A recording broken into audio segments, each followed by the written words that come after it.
Distinguished leaders, all the guests. So now we are holding the session Invest in China Year special promotional event in Pilot Free Trade Zones hosted by the Ministry of Commerce. We are about to get started. I am Wang Hui. I'm very honored to work as the host of today's session. So first, we'd like to invite the Director General of Department of Pilot Free Trade Zone and Free Trade Pilot of the Ministry of Commerce, Mr. Yang Zhengwei, to moderate today's session for the Section 1 address and the report release. Welcome, Mr. Yang. Distinguished leaders, distinguished guests, good afternoon. I'd like to welcome your presence at Invest in China Year special promotional event in Pilot Free Trade Zones. Pilot Free Trade Zone is the major initiative in the new modern days. At the 10th anniversary, it coincides with the China Investment Year. Today's session aims to provide all the multinational companies, international organizations, management companies to set up an exchange platform.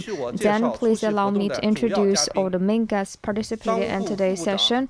We have Madam Guo Tingting, Vice Deputy of the Ministry of Commerce, and the Pudong New District, the member of the CPC Committee, and also the management of the Free Trade Pilot Zone, Zhu Zhisong. Covestro AG Chief Executive Officer Dr. Marcus Delman.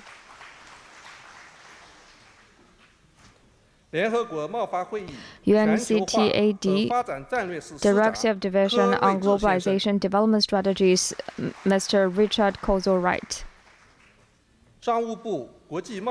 President of CITEC of the Ministry of the Commerce, Mr. Gu Xueming. And also we've had the speakers from multinationals, domestic companies, business associations, research centers, and the ambassadors and the consulates in China, free trade representatives. Welcome. First, I'd like to invite the Deputy Director of the Ministry of Commerce, Madam Guo Tingting, to deliver a speech. Welcome.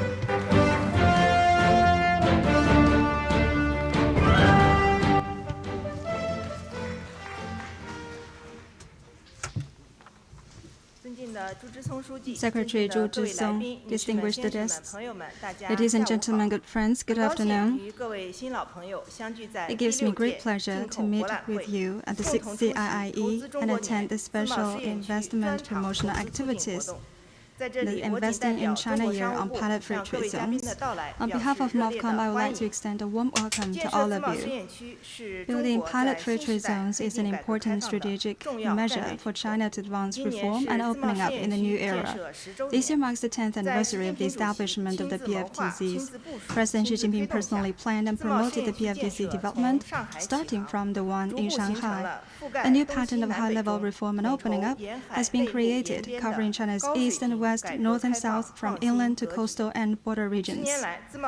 Over the past decade, the PFTZs have introduced a large number of fundamental, trailblazing reform and opening up measures, made many landmark and leading institutional innovations, and effectively played the role of a test ground for comprehensive reform and opening up. On opening up, the PFTZs have actively promoted trade and investment liberalization and facilitation, taken the lead in implementing the negative list approach in foreign investment, and continue to reduce the negative list. A number of major foreign investment projects have been launched in automobile manufacturing and financial services.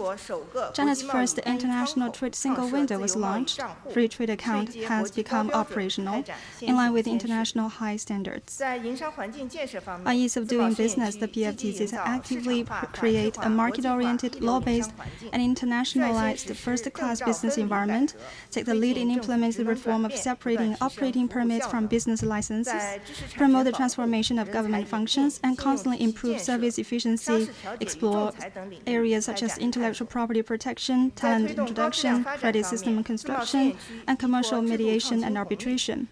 In terms of high-quality development, the PFDCs rely on the dividends of institutional innovations and speed up opening up and development.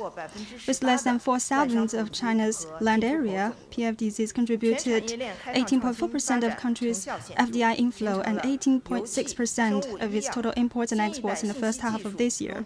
The whole industrial chain has achieved remarkable results in opening up and innovation, forming a number of leading industrial clusters in oil and gas, biomedicine, etc. China is advancing opening up at a high level from a new starting point, and PFDCs are important platforms. The 20th National Congress of the CPC made major decisions for implementing the strategy of upgrading PFDCs. President Xi Jinping gave important instructions on further advancing PFDC development. They now shoulder greater historical missions. Going forward, the PFDCs will align with high-standard international economic and trade rules, further promote institutional opening up, strengthen overall reform planning and integration, promote innovative development of the whole industrial chain, play a leading role in contributing to Chinese modernization. Investing in China is investing in the future. We sincerely welcome investors from all over the world to invest and do business in China, expand the breadth and depth of cooperation, share the historical opportunities and dividends of Chinese modernization, and achieve win-win development. In closing, I wish this event a complete success. Thank you.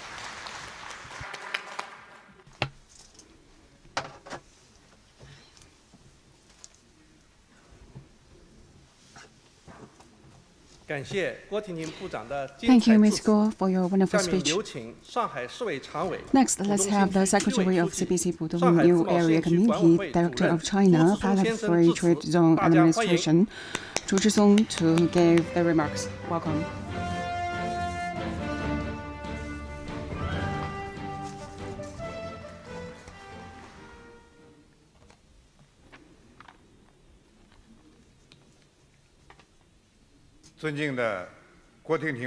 Distinguished Vice Minister, Ms. Guo, distinguished guests, dear friends, ladies and gentlemen, good afternoon.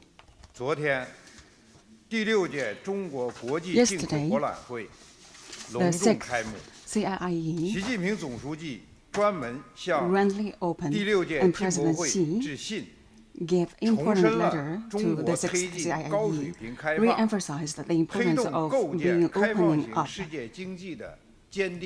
and also demonstrated the firm determination of China to share the opportunities to develop with the globe. And also Premier Hu Qiang also addressed that China will further promote the opening up environment and have more emphasis on the innovation and have more inclusive environment. And today, the Ministry of Commerce organized 22 free trade zones to host the Invest in China Year special promotional event in pilot free trade zones, which shows the free trade zones leading function for enhancing the opening up development. On behalf of Shanghai Municipal Party Committee and the municipal government, I'd like to extend congratulations for the holding of the event, and I would also like to extend sincere welcome for everyone attending the forum. Establishing pilot free trade zones as an important strategic measure of the Central Party in the new age to promote reform and opening up, and Shanghai pilot free trade zone is an important pioneer for this strategy, and for 10 years it adheres to institutional innovation and align with the toppest standard and the best levels, and make active actions and made a contribution to the opening up and modernization. Through 10 years of development, Shanghai pilot free trade zones have high-level opening up, And the pioneer role has been highlighted in terms of the auto manufacturing, financial service, medical service, and other 60 areas. We have realized the startup projects to implement it fully, and also among all the projects settled in here, for the Shanghai innovated projects account for almost half of the total. And Shanghai pilot free trade zones function has become highlighted, and asset, commodity, product, and talent have been increasing as well, and which is making a contribution to the development of the Belt and Road Initiative. And 84,000 companies have been settled, which have been like 22.35 times compared with the past. And the pilot project going on, about 14,000, and valued at 58 billion RMB. And with the Shanghai pilot free trade zone leading role, Pudong New Development Area created 1/7 of the GDP of the total. And the modeling function of the pilot free trade zone of Shanghai has become very clear, and we have the Internet Plus political service provided, and we have also other systems like recovering all aspects, and we also have the 18 relevant laws and regulations reviewed, and also tens of measures adopted. And it has become a very good brand for the pilot free trade zone. The 10 years of development of Shanghai pilot free trade zone manifested the blooming situation of the pilot free trade zones in China, and has shown dynamic situation in development. And according with the central policies, with the guidance of the Ministry of Commerce and relevant department, together with the other pilot free trade zones, the Shanghai pilot free trade zone shall implement the national strategic plans actively, and we shall become the pioneer, further the pioneering role, and focus on the higher level and other key areas regarding the regulation connection, the cross-border data flow, and so on. And we shall also have more in-depth explorations and have the connection of the two different special zones set in Zhangjiang and many other places. And also, we shall focus on the different industries like the service industry and they promote the operation capacity of the whole situation, and also construct the higher level free trade zone standard and provide good environment for companies. Distinguished guests, dear friends, China pilot free trade zones are innovation highland and are also a great land for investment. We sincerely invite all the global excellent companies to choose Shanghai pilot free trade zone as your construction partner to share the opportunities of China and create a better future. Thank you.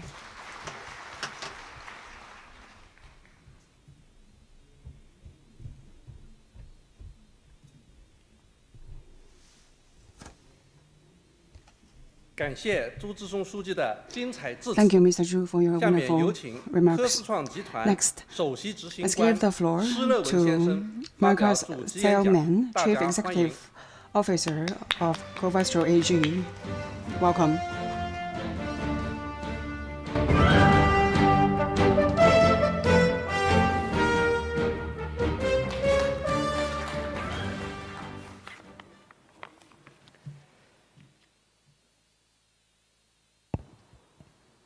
Distinguished Vice Minister Guo, Party Secretary Zhu, ladies and gentlemen, dear friends.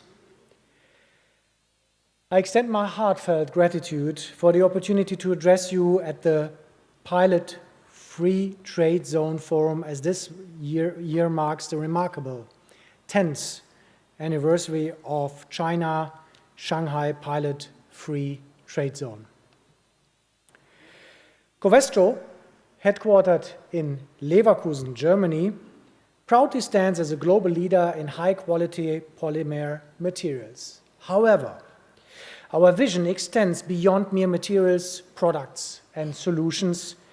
We are committed to pioneering the circular economy, a principle vital for resource conservation, environmental preservation, and climate neutrality. We want to make circularity a global guiding principle. In this endeavor, we align closely with China, one of our largest markets. Our shared vision extends to achieving climate neutrality by 2035, in tandem with China's ambitious dual carbon goals to peak carbon emissions by 2030 and attain carbon neutrality by 2060. This bond between Covestro and China is exemplified by our substantial investment of 3.9 billion euros in the country, with a significant portion focused on Shanghai. This vibrant city plays an increasingly vital role for us, thanks to its promising market prospects and business-friendly environment. Our journey in Shanghai is closely linked to Pudong, and more specifically to the Shanghai Free Trade Zone, where our regional headquarters and Asia-Pacific Innovation Hub are strategically located. In recent years, our footprint in this region has solidified and our bonds here have deepened.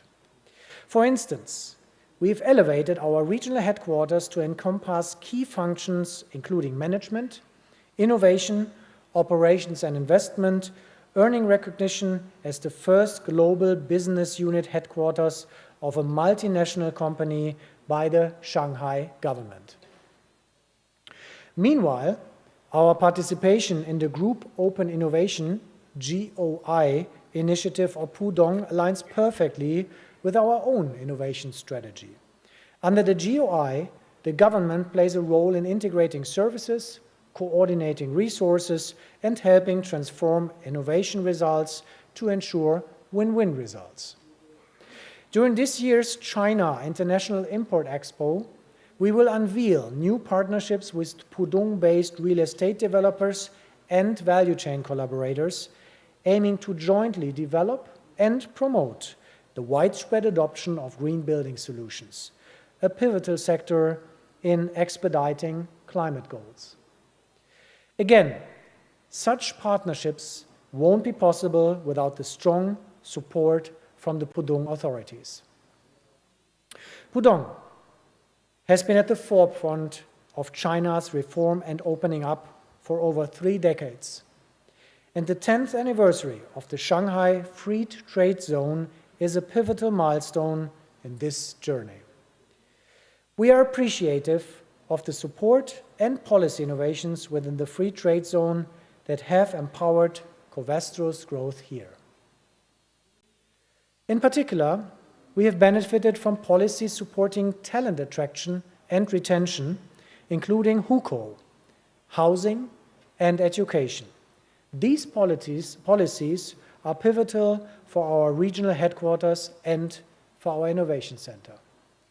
Shanghai, and especially Pudong, holds a special place in Covestro's heart and will remain our key base for further development in China and the broader region. We anticipate ongoing support in areas such as innovation and trade, and pledge our commitment as a corporate citizen of Pudong, the Shanghai Free Trade Zone, and of Shanghai. As we reflect on a decade of progress, we look forward to the next 10 remarkable years for the Shanghai Free Trade Zone. Thank you for your attention.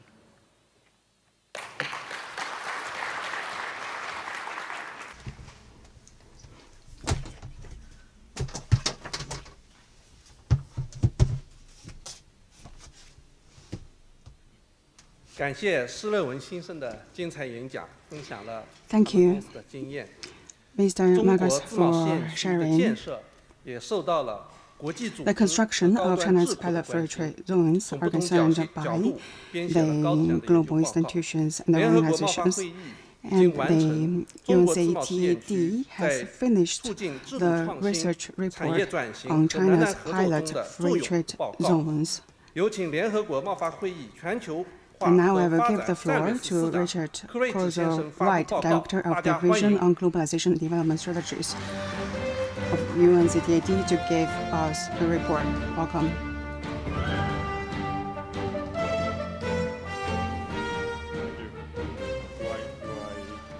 Press it here.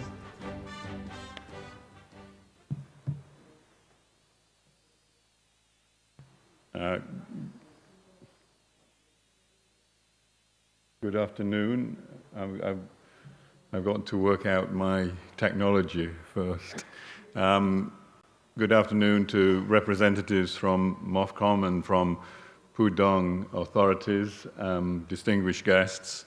I'd just like to present to you some work that we've been doing in collaboration with MOFCOM on the 10th anniversary of the FTZ strategy, and to try and draw some lessons from that 10 years of experience. The report has been done in collaboration with MOFCOM on development policy research, and that's an area where UNCTAD has also a long experience, and we've been working with MOFCOM on various issues now for a long, long time. It's a very fruitful collaboration that we have with the ministry. And the research for this was done by colleagues of mine in UNCTAD. I should particularly acknowledge the contribution of Wang Daiwei, my colleague, who was instrumental in putting this together, as well as academics from the United Kingdom and researchers as well from KTEC. Just a bit of background of why we looking at the pilot scheme. I think, as you all know, the idea for the scheme came partly out of the shocks and the challenges that were posed to trade and foreign direct investment governance issues after the global financial crisis of 2008 and 2009, and the considerable stresses and uncertainties that followed that, including for China's own growth model, and a recognition that China also needed to find new adaptive strategies to deal with the evolving situation and the new challenges that posed. But of course, it was also part of a longer experience that China has had in exploring new ways of integrating into the global economy. China now has a 40-year experience of what we would see as a very measured, a very strategic approach to opening up and liberalizing their economy. I think that's a very important lesson that we've always taken ourselves from China's experience. It was not a kind of very rapid blanket liberalization that has been followed by China. It's a very strategic approach, and I think the FTZ has been part of that strategic and experimental approach to China's integration into the global economy.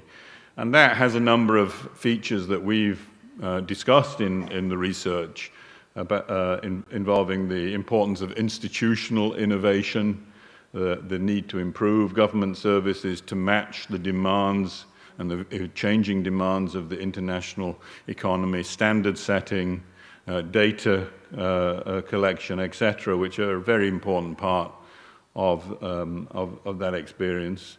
A focus on industrial transformation and the upgrading of industrial structures, including into new sectors, smarter sectors, greener sectors, which are on the frontier of the new manufacturing challenges in the global economy. So that notion of industrial transformation is, we think, very central to the success of the free trade zone experiment. And also, I think it's important to recognize that the free trade zones have been part of a wider strategy that China has of integrating with the global economy and opening up. It's the experience of the Belt and Road Initiative, of course, which is a central part of that strategy, the growing importance of South-South cooperation, in which China is a leading player, and the evolving nature of free trade agreements worldwide have all been part of the overall context in which free trade zone, the free trade zone has been developed and evolved, as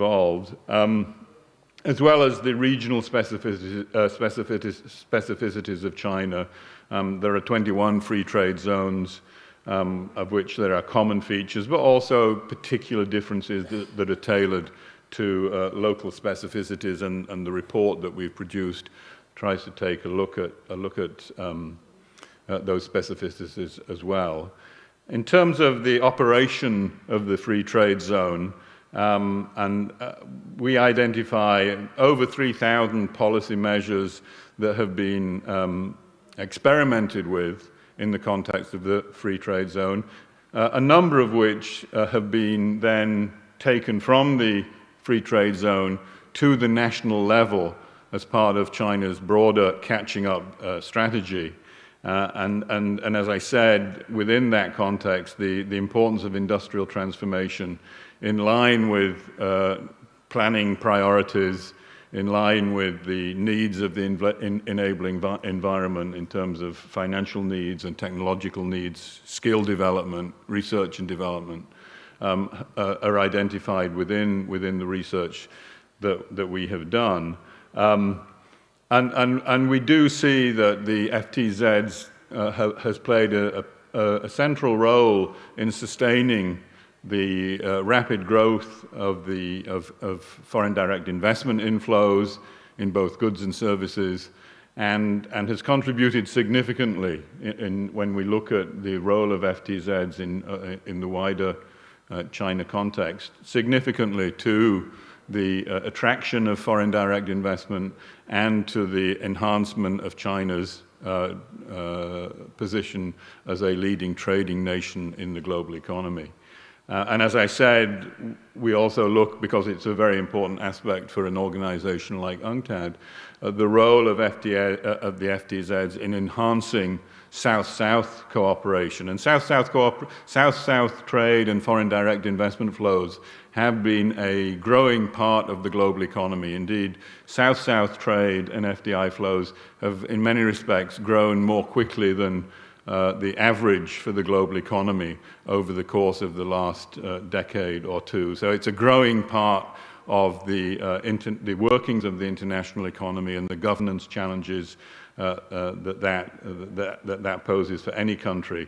And we see that in the case of the ASEAN developments. We see that, of course, with respect to the Belt and Road, RCEP, and other developments that have a very strong South-South component. And a lot of the work that we have done with MOFCOM in the past has been about sharing experiences from those developments with other developing countries. I think it's very important to recognize that developing countries now have a wealth of policy experience to draw upon.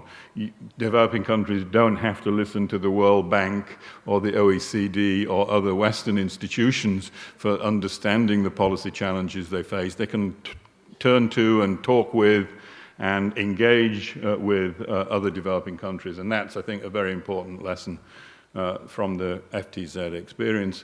In terms of the research, we took a couple of case studies from the 10-year experience. We looked at the Lingang special area of Shanghai, which has a particular focus on artificial intelligence, which is clearly a cutting edge of 21st century manufacturing. And so we took a special look at that. And we also looked in particular at the economic cooperation with the ASEAN free trade zone and the way in which trade and FDI and industrial cooperation have led to the enhancement of that experience. Just in terms of broad conclusions and future research, I mean, we do see the FTZ experience as one of having strong, impactful consequences in terms of not only China's own experience, but beyond that, in terms of the lessons that can be taken for development strategies in other developing countries. And I think we try and look for some important lessons in the research we do and in that experience.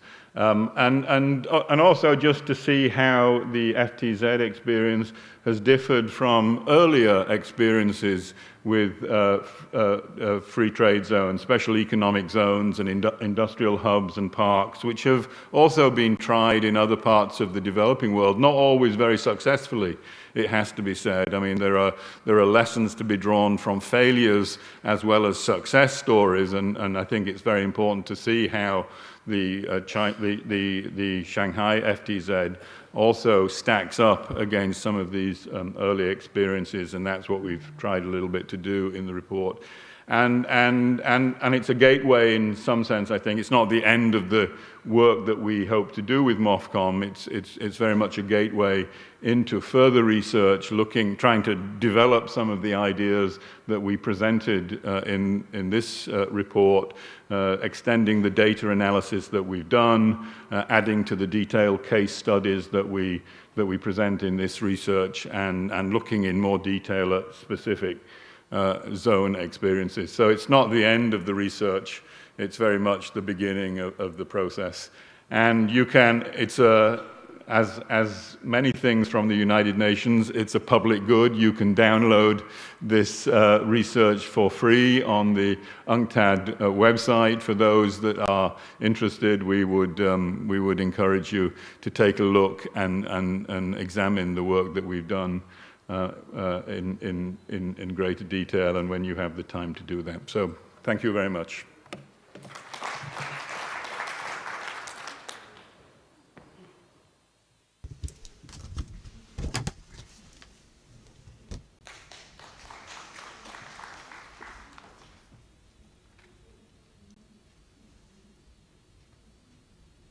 Thank you, Mr. Richard Kozel-Wright, for the excellent sharing and the insights and also the launch of the research report.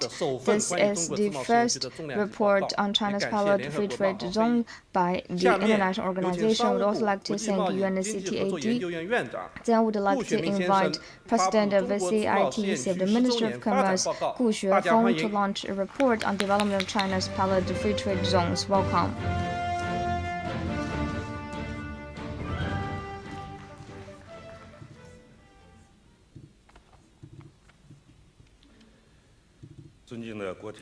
Distinguished Vice Minister Guo Tingting, distinguished Secretary of CPC Zhu Zhisong, distinguished guests, ladies and gentlemen, good afternoon. I am very glad to participate in Invest in China Year special promotional event in pilot free trade zones.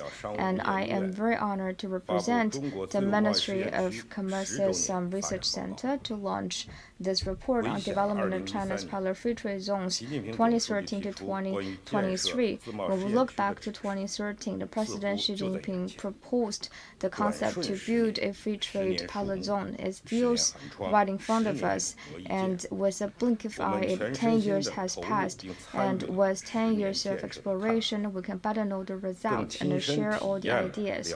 We have experienced and understood all the achievements in our 10-year exploration journey. So today we're displaying this report to you all that has written all the hard work that we have experienced in the past 10 years for the free trade pilot zone. Ever since 2019, this is the free trade pilot zone development report that our school has been released for 5 years. But this report is the first time that we recap the journey that we have been through in the past 10 years. the report consists of two main chapters. One is about the comprehensive development chapter. So we could say that the Free Trade Development Zone, ever since its first day, it has undertaken the grand mission of reform, opening up, development, and serving national strategy.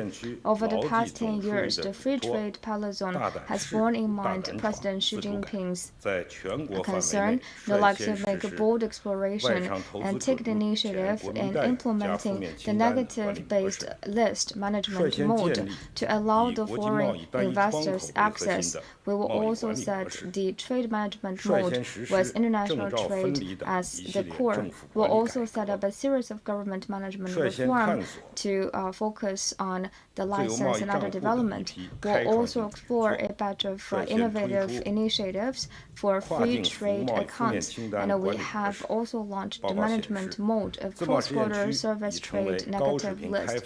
According to the report, the Free Trade Pilot Zone has been the leading force of the high-level opening up, the pioneer of in-depth reform, and the demonstration for the high-quality development and a pattern platform to serve national strategy. The second chapter of the report is the mechanism innovation chapter.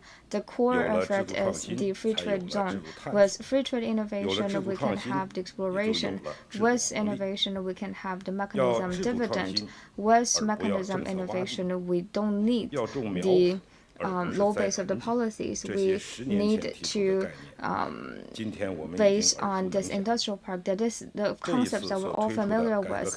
And this time, the reform and open up that we promote is the key battle for us to enter into the field. It has shown the determination and courage to further open up by our CPC and the government. The report shows that in the past 10 years, the Free Trade Pilot Zone has cumulatively promoted 302 mechanism innovation results to the nation or particular region.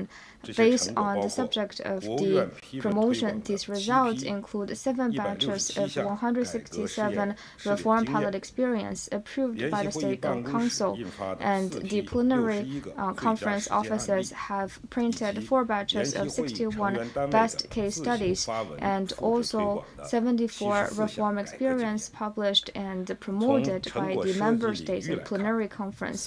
Based on the relevant fields, amid 302 mechanism innovation results, we've had 85 projects of investment liberalization and facilitation, 76 trade facilitation, 31 financial openness and innovation, 34 whole process monitoring, and 34 industrial open up and development, and 40 factor resource management. And besides, through the attachment, it has made a complete review of the President Xi Jinping's work on the Free Trade Pilot Zone's buildings, indications, and guidelines. And based on a series of major events of the 10th anniversary of the Free Trade Pilot Zone, it has made systematic compilation of the documents and the mechanisms' innovative results. The 20th report of the CPC proposed to implement this Free Trade Pilot Zone elevation strategy. On the opening ceremony of the last year's CIIE, President Xi Jinping emphasized that we need to leverage the platform role of the Free Trade Pilot Zone, from building a Free Trade Pilot Zone to implementing the strategy, from opening up the pilot zone to opening up a comprehensive trial platform. It has undertaken a grander mission, and in an era with major social transformation, we appeal to the practical exploration and theoretical breakthrough with the Free Trade Pilot Zone as the core. Now we also want to explore an open path that is compatible with China's modernization. As the high-end think tanks of the nation, we have to show the responsibility. We're willing to witness one decade after another decade of the Free Trade Pilot Zone, so that we could take down all the results of the Free Trade Pilot Zone and to facilitate its own high-quality growth and its future journey of all the hardships and the joint efforts. Once again, we will be launching a new era of the Free Trade Pilot Zone. Thank you so much.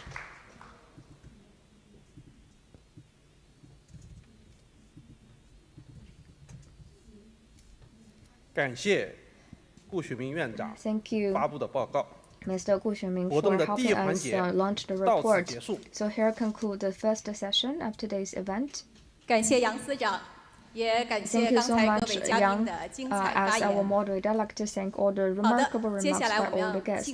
Then we'll be moving into the second section of today's event, that is promotion and panel discussion. So in such an aspect through videos, we would have in-depth discussion so that you could have an in-depth and comprehensive understanding about China's free trade power zone. So first of all, you will be seeing all the promotion in Fujian, Liaoning, Hubei, Chongqing, Shanxi, and the Hainan power free trade zones. Let's take a look at the display here. 中国福建自贸试验区涵盖福州、厦门、平潭3个片区，围绕改革创新试验田、两岸经济合作示范区和海蚀沿线国家和地区开放合作新高地3大战略定位，全面推进改革创新对外开放。 实施自贸试验区提升战略。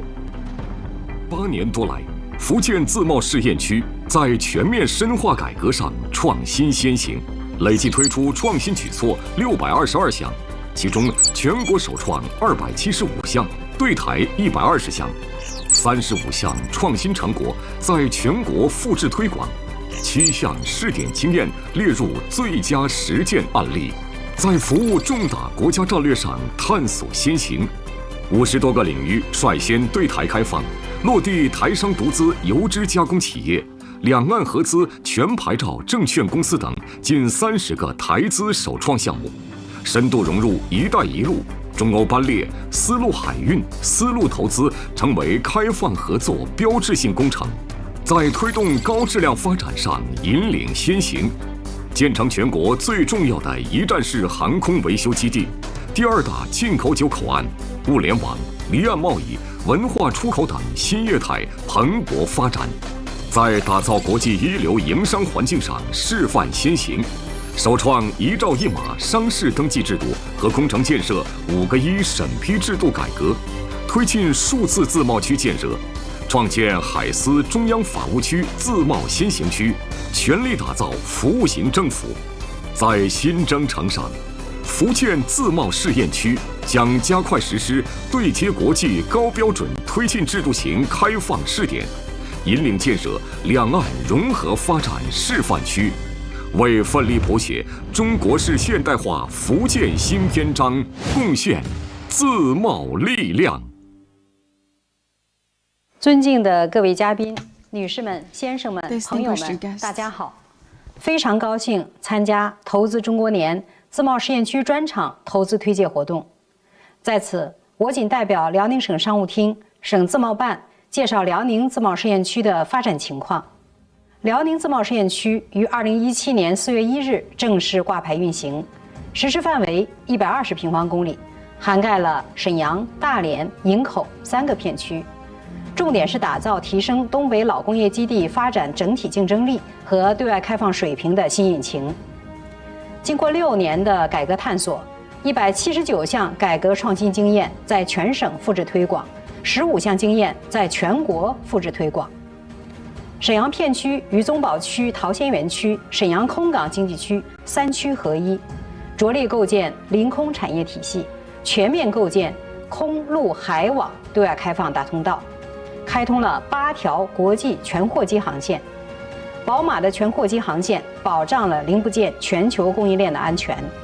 海铁工转关模式正式开通。大连片区重点推进东北亚航运中心建设，涵盖了大连保税区、湾里综合保税区、大窑湾综合保税区3个海关特殊监管区，与世界上160多个国家的300多个港口通航。 营口片区1小时车程覆盖了港口、高速公路、高速铁路和机场，是东北腹地便捷的出海通道，与全球50多个国家和地区的140多个港口通航。当前，在辽宁全面振兴新突破3年行动这一场新时代的辽沈战役中，辽宁自贸试验区正努力实现创新发展新突破。我真诚地邀请各位嘉宾 到辽宁自贸试验区投资兴业，共谋发展。谢谢大家。中国湖北自由贸易试验区产业特色鲜明，是唯一被国家定位为战略性信息产业和高技术产业集聚区的自贸试验区。武汉片区集成电路、新兴显示器件、下一代信息网络、生物医药产业入选国家战略性信息产业集群，数量居全国第一，集聚光电子信息企业1.6万家，年营业收入突破5000亿元。湘一片区形成新能源汽车研发生产、检验检测、动力电池生产、电控系统制造等较为完整的产业链，获批国家级车联网先导区，正全力打造中国新能源汽车之都。宜昌片区拥有安琪酵母、仁孚药业等一批行业领军型国际化企业，成功引进宁德时代动力电池材料产业园等重大项目，正聚力打造长江经济带1000亿级产业集群。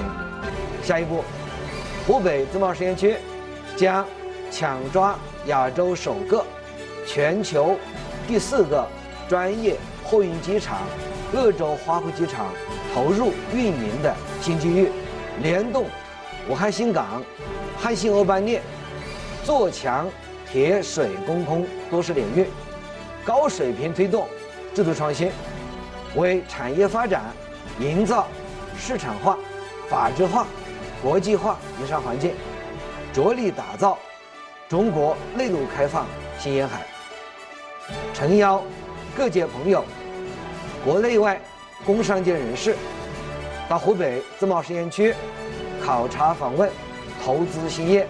重庆自贸试验区肩负使命重托，勇立高水平开放的时代潮头。这里涌动着制度创新的滚滚春潮，率先开展陆路贸易规则探索，海关贸易便利化举措数量居全国前列，外资银行分行及代表处数量居西部第一。成立全国首家覆盖全域的专业化自贸区法院，营建一流营商环境，展示开放新面貌。这里回荡着高质量发展的蓬勃大潮。作为全国唯一兼具港口型、陆港型、空港型、生产服务型、商贸服务型5型国家物流枢纽的自贸试验区，2022年以全市1/1046的面积，贡献了全市近1/2的实际使用外资，近2/3的外贸进出口总额。围绕新一代电子信息制造业和智能网联新能源汽车，打造2大万亿级产业集群，书写开放新华章。这里激发着协同开放的跌宕高潮，服务成渝地区双城经济圈建设，加快建设西部陆海新通道，川渝自贸试验区协同开放示范区成效显现，25个联动创新区协同发展，增强开放新势能。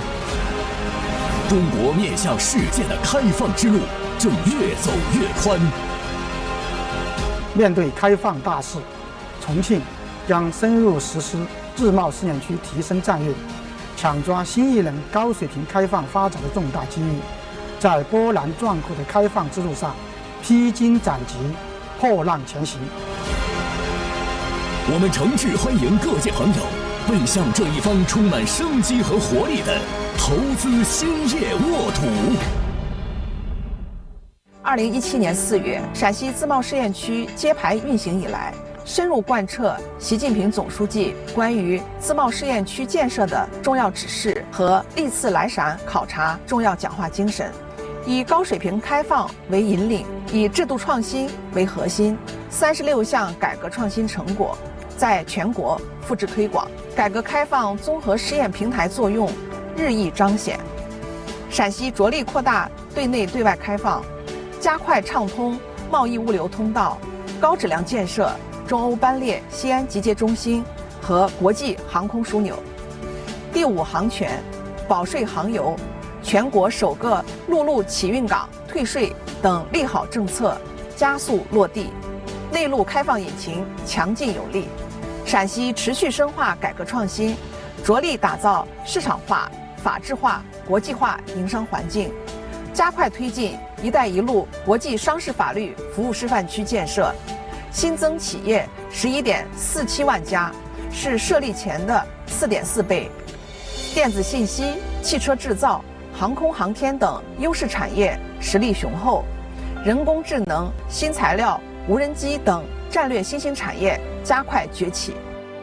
陕西深度融入共建“一带一路”大格局，聚焦丝路自贸、科创自贸、农业自贸建设，成立丝绸之路大学联盟，在海外设立12个离岸创新中心，高水平推进上合组织农业技术交流培训示范基地建设，“一带一路”经济合作和人文交流重要支点加快构建。新时代新征程，陕西将全面实施自由贸易试验区提升战略，为国家全面深化改革、扩大开放探索更多经验，贡献更大力量，打造陕西向西开放的亮丽名片。Hainan is a dream island embracing the world with more openness. It is also a fertile ground gathering many talents. Hainan provides visa-free entry for 59 countries. The 15% personal income tax policy, Hainan is a now hotspot for a business investment. Encouraged industries are entitled to a 15% corporate income tax rate. Most raw and auxiliary materials, self-use production equipment, and means of transportation are zero tariff when imported to Hainan. Products processed in Hainan with an added value of over 30% are entitled to duty exemption when entering the Chinese mainland, allowing companies to truly enjoy sharing the benefits of the construction of the free trade port. Hainan is also paradise for consumption. The highest daily sales of Hainan's island departure duty-free has exceeded 700 million yuan.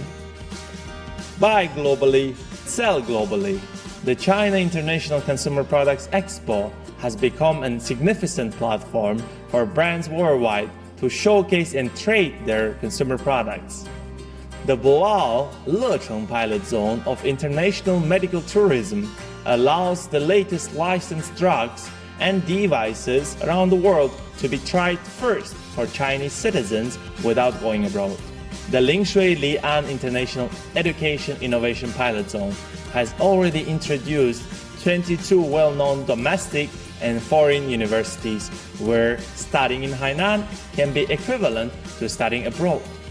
In April 2022, General Secretary Xi Jinping visited Hainan, pointing out a brand new blueprint for the development of the Hainan Free Trade Port. We would like to sincerely invite dear friends all around the world to come to Hainan.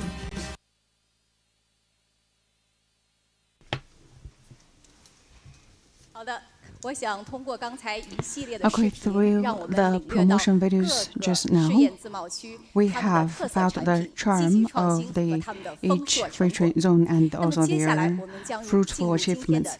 Next, let's have the panel discussion.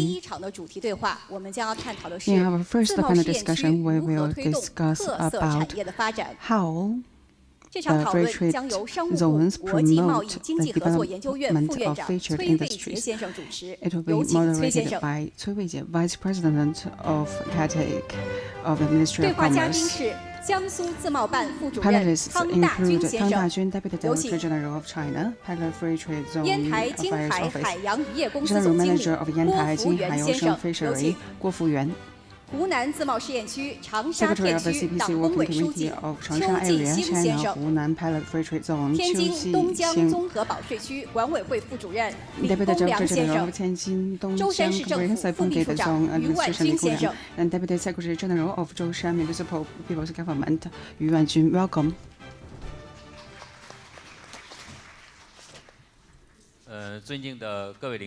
Distinguished guests, ladies and gentlemen, good afternoon. Now we enter the panel discussion for the promoting the development of free trade industries. And you know, it is the 10th anniversary of the free trade zone strategy. And within 10 years of development, we adhere to the institutional innovation and high-quality development. And we have advanced industrial agglomerations and have achieved remarkable results. And we have selected some representatives at the local level to share with us the innovative practices and experience from the free trade zones. We know that the biopharmaceutical is an important emerging industry that has strategic value. And the Jiangsu pilot free trade zone surrounds this industry, has a lot of experience. Welcome the representative from Jiangsu. Thank you. Thank you very much. And also, I would like to thank the Ministry and the Commerce and the related departments for your support and guidance. I would also like to thank the other pilot free trade zones, as well as the dear colleagues for your support. And with this opportunity, I would like to share with you the situation of the Jiangsu pilot free trade zone. We've been established for 4 years, and we are piloting free trade zone, which has the real economy, innovation development, and industrial transformation pilot work. And we focus on industrial development with characteristics with special industries such as the biopharmaceuticals. And we have achieved remarkable achievements in terms of scale. In 2022, the biopharmaceutical reached about 5,000 billion RMB. The scale is top 1 in China. Half of it comes from 3 areas of our zone. Secondly, for the innovation capacity, in 2022, the newly approved medicals, 206 ones, and also we have the other projects like going on, which ranked the #1. And also among the 32 pharmaceutical projects listed in the market, like 18 come from our zone. And also we have the high-end talents in such industries. In terms of the industrial leader cultivation for the Jiangsu Free Trade Association, we have gathered nearly 4,000 biopharmaceutical companies for the upper stream and the lower stream, and 6 of them have been listed into the national pharmaceuticals top 100 companies. And for a lot of those companies, up until right now, they have the highest market value, that is the public companies, and also for the Suzhou Xingda company. And for the Xingda bio companies, they are one of the most listed companies. And also for the Jiangsu Free Trade Zone, they focus on the entire supply chain, and also we will also register all this medical insurance, and that is the pilot zone that we've had, and we would summarize that as the 1.0 version. So we are mainly doing the R&D for this negative-based list, and we also have the 2.0. Another is that we have the international certificate. We have a pilot area that is mainly just to facilitate the sharing of all those results that we see, and also we have the mutual certification of all those results, and we have this demonstrative role of all this free trade pilot zone. And starting from the 1.0, starting from 2019, we have taken the initiative through the filing. Then we could allow our medical equipment companies to import all this unregistered medical equipment here in the Chinese market. And up until right now, we have had successfully helped 23 medical innovative equipment companies and 78 research projects, and altogether and 767 batches to complete its own filing and recording. And for this year's CCIIE and the 10th anniversary of the Free Trade Zone, we've all had all the actual exhibits, all the inhalers, and also the in vitro defibrillator for the targeted those psychiatric kits. And these are all profiteering. And for those medical equipment, they have been approved to get listed, and we all have this exhibition of those actual products. And another is that in the Suzhou area, we have taken the initiative in setting up the research for the research products, that is mainly just to take all this unregistered medical equipment, and we have expanded to the unregistered medication, including like for this chemical agents and the other materials. And through all this work, and it has supported all those two biopharmaceutical companies, and that is mainly for this R&D that's how we're able to get approved by the customs. And for the global session, first to have those genetic testing company, that is quite important. And as for the next step, we will further expand our own usage. And then for the next step, we will implement our learning for the free trade pilot zone, and we will also know its important guidance. And we would like to know this free trade zone improvement strategy, so that we would like to know this mutual learning of all those two different countries. And we will continue to lead the trend, and we'll focus on the innovation empowerment and to step up the synergy of all those industries. And we'll facilitate the Jiangsu free trade zone for this whole industrial chain's development with higher level opening up. We'd like to concentrate and attract the top quality factors and improve the supply chain's modernization level, so we can build a biopharmaceutical cluster with more impact in facilitating the China's modernization. We are taking a demonstrative role. Thank you so much, everyone. Thank you so much, Mr. Tang, for the excellent sharing. So Mr. Tang, for the Jiangsu Free Trade Pilot Zone and the biomedicines opening up, he has summarized all the lessons and the practices. He has also shared with us some of the achievements he has made that will definitely bring more of those inspiration for us. So besides all the biopharmaceutical companies, developing marine economy is very important for us. So I would like to invite the Guo Fuyuan to answer a question for us. So because for the marine economy, it is also one of the key exhibitors for those of us who are setting the business here in developing the marine economy. We've had great achievements, and we've also realized more breakthrough. So for this coastal fishery, it is one of the leading industries in setting the business. So I'd like to know, for you just to set up this field, what is the biggest difficulty that you have encountered in this field? Then in the pilot free trade zone, how you're able to deal with all the problems that you have met. Thank you so much. Hi, everyone. So first of all, I'd like to thank the Yantai Free Trade Pilot Zone and all this Shandong Ministry of Commerce to allow me to participate in the session. I have seen that you're all leaders from the Free Trade Pilot Zone, but I am a representative from the corporate level. So I am very honored to be here to share with you all.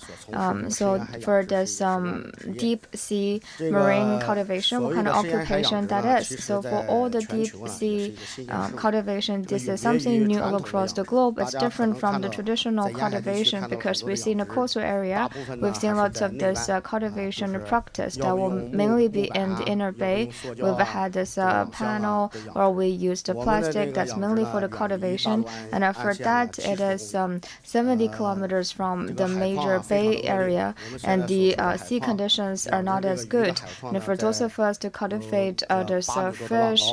We've had 80-meter high of the sea waves, and it has a flow rate of 1.5 meter per second, and we have the highest 12-level magnitude of the typhoon. And in such a situation, why do we need to cultivate all these at the deep sea level? As President Xi Jinping proposed implementing all this general view and asking for the resources, asking for the food from the marine resource, President Xi Jinping once came to our own company. So like in the past and also right now, I am also under the Raffles shipping maker. A lot of you have heard of that. It is the largest marine equipment manufacturer across the globe, and we're mainly mining all the combustible ice. And very early on, we are also have the earliest project management and also the leader of that. And then from 2018 up until right now, we have proposed that here in Shandong, we need to build a modernized factory. We need to do the pilot work there. And also in the past, we need to do all this, the petroleum, all this equipment. And later on, we start to research the fisheries equipment. And now we are in the cultivation industry. So up until right now, we are implementing the President Xi Jinping's call, because starting from 2018, from the China's first document, it's also listed in a marine factory. Especially this year, President Xi Jinping, when they visited Zhanjiang, they proposed all this deep sea cultivation. They've had more of those potential, because actually in our own nation, we are a big country with the fishery industry. We have the largest sum of this cultivation. We have the highest amount of the overseas. But this year, we've also had the largest import. So that's why actually right now, in terms of the seafood area, we're in a deficit. And also because the trade is not as strong, we're in a very original mode. It's also mainly just to focus on the fishery cultivation. Our own country's climate conditions are not as good. From the north to the south, we've had the narrower coastal lines, and in the south we've had some typhoon, and then later on in the winter days we've also had a longer coastal lines. It has posed higher requirements for us. So if we could go to the other side of the sea, like if it's over 30 meters, if we're able to leverage that deep sea, then China's land can increase by 600,000 square meters. So this is how we have developed the oceans, and that is of significant importance. And this is also very meaningful for those of us to make a change. And we are also encountering some of the difficulties. We've had technical difficulties and also the mechanism difficulties. And because here in Yantai, we've had a free trade zone, and in terms of a lot of mechanisms, we've had 4 different examples here. I'd like to propose 4 different cases.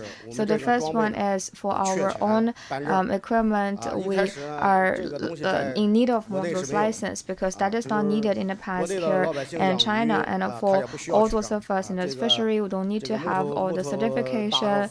So later on, we need to just build all the shop with the wood, and we're able to cultivate all that fish. But for this fishing boat, be it like the transportation is not managing that, or the ministry is not managing that well. And for this cultivation, there is no specific certification, as there's no example in the past. So we have had all the trials and all the explorations, and we've been applying that together with the free trade zone, and we have make the standard, the design standard more comprehensive, and we have the building system and the certification standard, and we have the follow-up management standard. And also here in Yantai, we are shouldering the responsibility, and we have confirmed all this local legislation. And in this aspect, we have formed across the nation. We have taken initiative for the pilot and demonstration work, and for all those people, we have gained the first Chinese certified certificate, and also we've had more of those fishing rights certificates. These are the benefits brought by the free trade zone. And the second is about the asset financing. for us to acquire the certificate, but to follow up, if we would like to further promote that, then we need to go with the financing. And if it's not enough for us to have the financing, we also need to have the asset securitization, like for the insurance, for the free trade zone, and all across the nation. We've had the Marine Insurance Innovation Center, and if that is the case for the marine cultivation, all those practices with high risk, you're able to get insurance. Then together with all the platforms, the power and the asset management, we would all have all the rights confirmation, and we have the insurance, and it's very important for our next steps promotion or replication. It can provide us with more of those asset management guarantee. And the third is about the customs clearance and the report for our own project. And another is for the report. We have just seen it's all the things that I knew. These are things that we have been doing here. We've had this largest cultivating ships that we've had this practice on our side, and it hasn't really completely gone outside. But for this aspect here in Norway, we've had something that is very industrialized. We have the fresh fees, we have all the other equipment and machineries. But how we can report that to the customs? Can we enjoy tariff-free policy? We've encountered some difficulties, and the management committee, they have made the application, and with that application we have obtained the certification from the CDRC, and with that, for the local customs, we could have the import and export, and this has exempted the customs for us. One side has dealt with the technical problems with us, it has also lowered the costs, and the fourth one is together with the relevant vessels, the large-size vessels, and the past fisheries are of small scale. We've had a standardized base, and also these days, because of for how big that is, it's 70 meter times 70 meters. For this, it's 70,000 cubic meters, which is only needed 2 people to operate that, and also it has added some of this sonar radar, and it's fully automatic. And also for this foraging ship, it needs to include the shippings of all those other actual fish, and this fish tank, we don't need to have all that.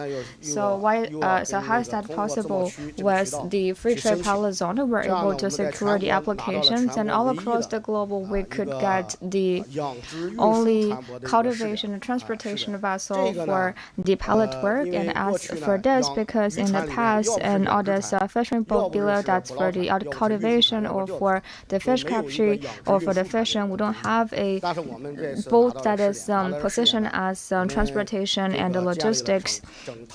And also for this whole set of these vessels, when we look back from its own building, from its own design, and we've had this entire system, and all across the nation we have piloted the first ever forage processing vessel, and also here in Asia, that is the only modernized vessel for the live fish.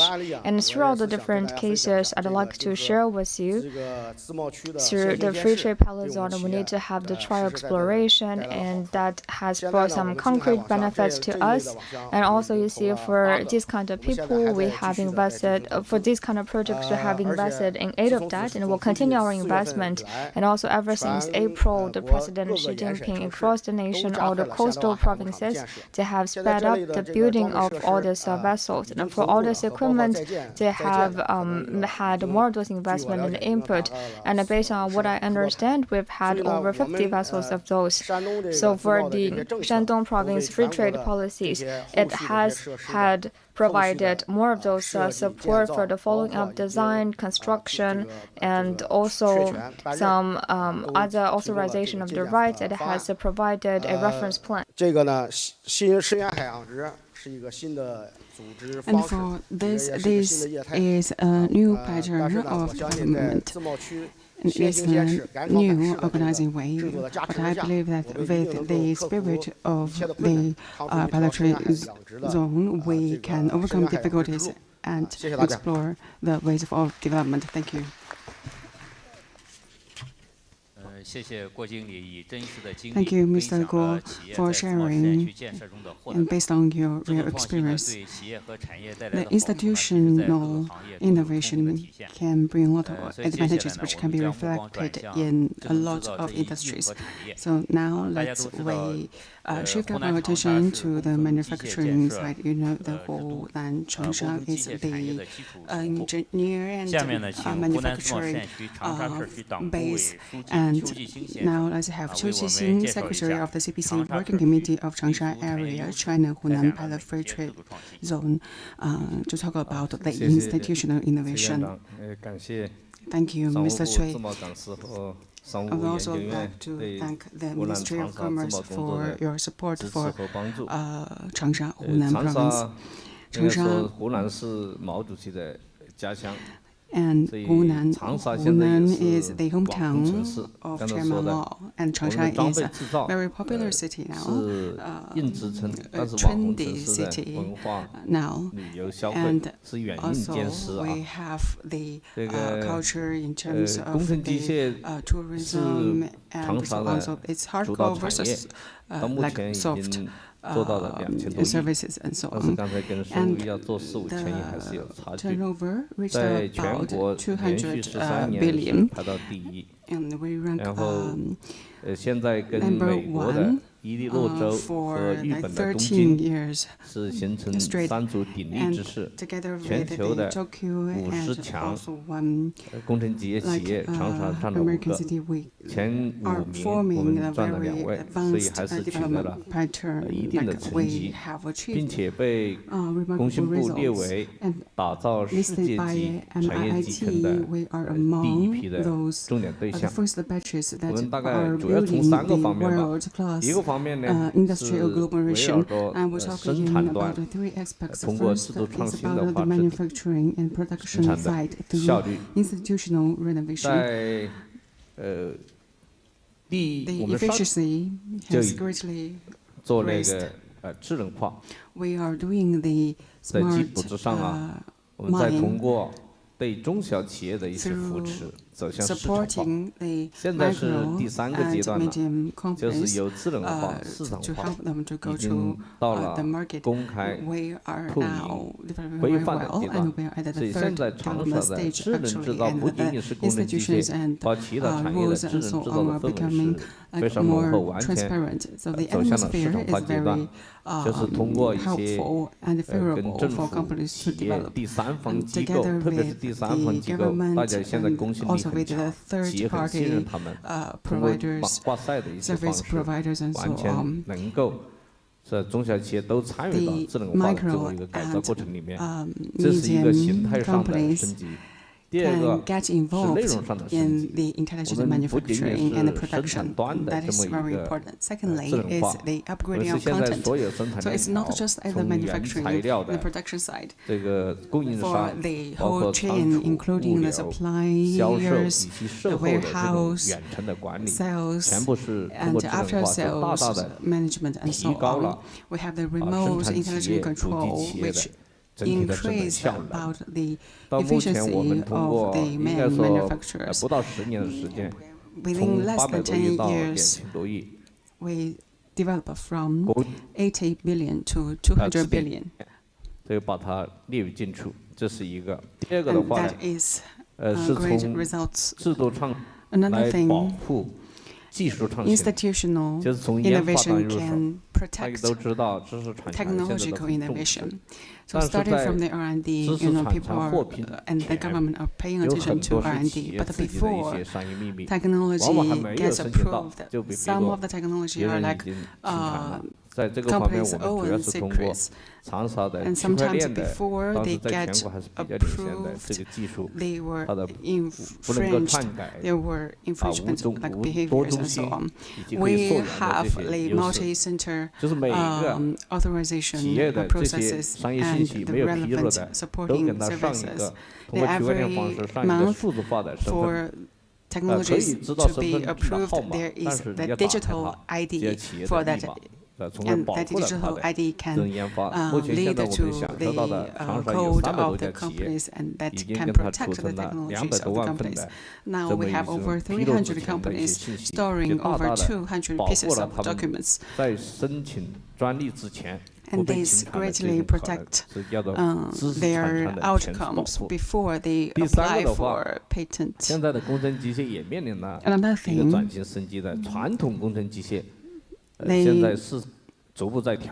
engineering machinery industry is also transforming. The traditional ones are transforming. We have the high higher ones and as well as the other areas. Together with the Belt and Road countries, we are now like taking rapid development pace, and it increased by like several times, such as over like several times. And for institutional renovation and innovation, how can we help companies to go offshore actively? For second-hand industry accounting for about 40% in terms of the engineering machinery industry output, and we can see that we have improved a lot compared with the past. Say, previously there was no catalog at the finance ministry and other departments. There was no catalog for the second-hand machinery and so on. Secondly, there was no tax standards, like how you did tax. There was no standards, and there were no product standards for international community that is available, was available. And at some time there was no like pricing innovation mechanism, like no one has standards regarding the price. So based on all of the difficulties, we have made breakthroughs respectively. Together with the Beijing Machinery Association, we are doing the industrial standard, and the Chinese industrial standard will become the world industrial standard in this aspect. And we have cultivated the evaluation and pricing mechanism for the second-hand machinery, and we have set up such teams and organizations, and which is approved by the nation and by the NDRC as well. And like in Hainan, we also included the engineering equipment in the 6 key areas for project development, and it is an important part in the catalog. And now we are also doing overcoming the breakthroughs of taxation.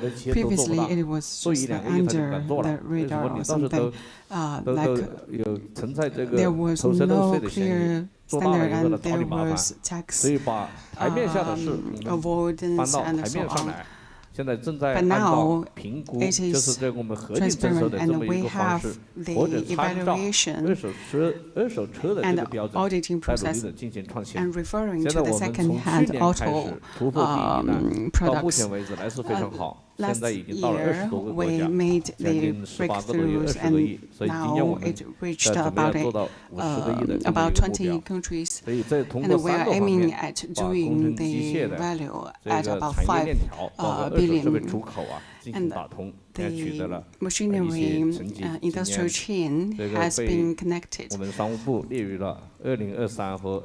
all the parts, and we are at the 2023 and 2025 key project list, and thank the Ministry of Commerce support for that, and also thank our colleagues for that. Thank you.